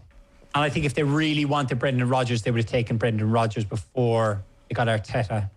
Before he's had the success with Leicester, winning the FA Cup, pushing I know they've fallen short in the Champions League, but pushing that, top four for the last two seasons. Brendan Rodgers won't go to Arsenal. I think he's got too good of a project. Everything, there's just such a good feeling with Leicester. Yeah. The way from the ownership down, the way the club is ran, everything that goes, even the brand of football, Brendan's been able to stamp his authority on it. I think everything good. I think if Brendan was to leave Leicester, I genuinely believe he won't go back to Liverpool. I think that kind of, ship has sailed. I could probably see him at Manchester City after Guardiola. It's an interesting one for you. No, I hear what you're saying. On Arsenal at the moment, Yeah. What's kind of going to be interesting now is for Stan Kroenke and everybody there, they're no longer making money. You know, they'd been a fairly reliable Champions League money. In it comes accountants love the situation, and you know, we finish whatever, it ended, not the end of the world. They're now not making money, and part of that is COVID for sure, but part of it as well is what's going on the pitch. And even I was reading the other day, they haven't sold out the available tickets for the game, their first home game of the season, which again is kind of unusual. So Edu has been in there since 2019 as sporting director. You kind of wonder, might what's going on at the moment prompt them to take serious action? And it was when you said Conte, it kind of made me think, like, if they needed somebody to get hold of the club, Conte would do it. Now, the really interesting dilemma is, if Conte's doing it, he's doing it on his terms, and it's like, how willing are they to let Conte come in and, I would say, cause havoc for 6 months? I think it'll be longer than 6 months, Joe. Because, look, we've got 2 weeks left in this window. So by the time Mikel Arteta, say, I'm not saying it's going to happen, but loses his job and say Conte was got the job, he's going to need 2 transfer windows to clear out what he feels is dead weight, to bring in the players he wants to. Like the big thing with Conte, we saw that when he was linked to Tottenham, he wants full control of everything. Like, it's almost as if he doesn't answer to anyone in the club. He would get the reason I throw him. You'd back him to get results. Like, you'd back him to sort out whatever culturally there is all rotten. He would just cut through it. Yeah, well, as you said there, Silent Stan would just have to, stand back and give him the transfer fund and just say, okay, I'm going to have to trust where this guy is going with this and what he's trying to do. Because look at the success he had with Juventus, then he goes to Chelsea, has success, back to Inter Milan, and to knock Juventus off their perch, which is an incredible feat. Then he walks away because they have to sell players because they're in so much debt. Like, if he was going to Arsenal, he needs. I couldn't see how it would work with, Edu as the sporting director, kind of saying like, oh, we're looking at this fella, and he's going, well, I'm looking in a different direction. That's the big thing with Conte. He needs full control of everything to do it his way. But I don't mind that, and I respect that, because if it goes wrong, there's no kind of finger pointing. It's like, well, they're your players. You didn't want these. You wanted these. The results aren't good enough. And he'd probably hold his hands up and say, do you know what? Yeah, you're right. Because I've done everything my way. I mean, he's right more often than he's wrong, I guess. But, like, you just feel like Arsenal need something dramatic at this stage. They need a figure like that to come in and just rip the whole thing up. Because at the moment, I don't know, it must be so dispiriting being an Arsenal supporter for the last decade. Oh, I couldn't imagine it. My uncle's an Arsenal supporter. I haven't spoken to him in a while, but I'd hate to think what he's going through. Like, I grew up when football was really relevant in my mind, and I could understand it, with the Uniteds and the Arsenals were toe to toe. And you look at the battles those teams had. But if you look at the Arsenal team with, Adams and Bowles, Seaman, Dixon, Winterburn, like Vieira, and obviously Sol Campbell, Keown, Petit, Henry. Like, those were gigantic Arsenal teams, with serious men, with serious presence. We hear all the ex-pundits, especially Roy, talk about characters. They were big, big characters. But you look at this Arsenal team, and we've all seen, the analysis of the game against Brentford on the Friday. It was just Arsenal being Arsenal-y, that kind of way. It was just like, the second goal, too soft. It's a long throw, get bullied around the place. It's just Arsenal. You look at their team, there's no kind of... They lack backbone. They lack that. It's. I don't even know what to say about them. It's like, you look at the characters they had with the Vieira. Do you think, like, if Vieira was playing, even if you just had Vieira, that would have been acceptable the other day?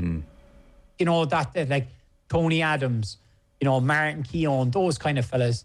Say what you want about their abilities. Certainly you couldn't question Vieira, but they were big men and big characters. Now there's just no spine in the team. All nicey nice. Even I watched Premier League Years. I was on Sky the other day, and even at the time under Wenger, towards the end, where they had Rosicky, Wilshere, Cazorla, they still played a brand of football that was unique, that they could get away without having huge characters in their team. But they could dominate teams, even if they played Manchester City. You knew Arsenal were always going to play this attractive, sexy football. But they've lost everything. Yeah. And it just seems it's just a big mess. It's amazing when you think about it, that when you said there, God, it was so Arsenal-y on Friday, that everyone knows exactly what you mean, and that is so different to what was the case 15 years ago. Like, it's turned on its head in the space of, generation, which is kind of an insane turnaround. So I don't know. And I was going to say, like, when you said there, like, character, I just wonder as well, does something about the place infect even individuals who in other places can really do something? And I was thinking of Xhaka's performance in the Euros when it was real backs against the wall. And Xhaka at Arsenal is just so different. It's like, just culturally something gets into the psyche of the players and they feel like, well, for Arsenal, this is how I can behave. But my God, at the Euros for my country, over my dead body are we losing this game? And you think, what's the disconnect there? And because, like, the Xhaka is a perfect example of someone who's like, can't work out what's going on here, or what's not going on, as the point is. Like, his performance in the Euros were incredible. Now, I'm probably one of those as well, that playing for your country is slightly different. There's that bit of pride and passion. Not saying it's not there with your club, but certainly to a higher level that you know, with your country, you hear the national anthem, there is that kind of backs against the wall. I certainly had those feelings with Ireland. But that's the thing is, at Arsenal, it's kind of just nicey nice. Everything is kind of hunky-dory, and we live in London, we get paid thousands of pounds a week. It's just nice. There's no, like, do you know what the hardest thing about it? Arsenal are a massive football club. They're renowned round, like, world football, and it's just a shame really to see them where they are and that they're not up challenging. If we were to talk about the top four, it'd be Liverpool, Manchester United, Manchester City and Chelsea, and it's kind of Arsenal just gone away by the side. Yeah. Like, if you were to ask anyone, how long do you think it would take Arsenal to get back to the level of competing with them for? You're looking at years. Yeah. Get Conte in ASAP, see what happens. Listen, great stuff. Really enjoyed that. David Meyler, enjoy the All-Ireland final on Sunday. Were you tempted to fly over for it, or are you going to feed up at home? I was tempted, yeah, but it's just PCR tests, flights. Everything it's not as straightforward as it used to be. I could usually jump on a flight, be in Dublin at 10 o'clock in the morning, meet a few people, and then you're back out that evening. And it's just, obviously with COVID, everything's slightly different, but I'll be watching. Hopefully I can jump on with you next week and just be like, listen, if Cork win, I don't want to see you next week. I'm not listening to it. I'm not listening to it. Well, you're surrounded, because you were interviewing Damien yesterday. I imagine you'll be on with Rog soon with the rugby. Yeah. I don't know, you might get Sonia, Rob Heffernan on for the athletics. Who else have we got? Now that you mention it, a panel, I wouldn't mind hosting a panel with you, Rog and Delaney. No preparation in advance. Just put up the mics and just see where we go. That's something for a quiet Tuesday night. I don't think you'd get a word in. I think I don't want to. Yeah, I think the three of us would probably start arguing about different topics. Yeah. But at the same time, we'd all probably agree that we want Cork to win. Yes. No, you'd all agree that you'd all agree that Cork is the best. Oh yeah. Listen, good man. Thanks a million. Appreciate it. Thank you, John. Cheers. David Meyler with us there on the football show this evening, with thanks to Paddy Power for information on responsible gambling. Visit gamblingcare.ie. So that was the football show. David Delaney was with us yesterday. Well worth listening back. He was very good on Crystal Palace. We don't often talk about Palace. Kevin Kilbane, Pat Nevin with us on the Monday before that. So loads of good stuff this week on the football show. Dad Pod. This is a video thing as well.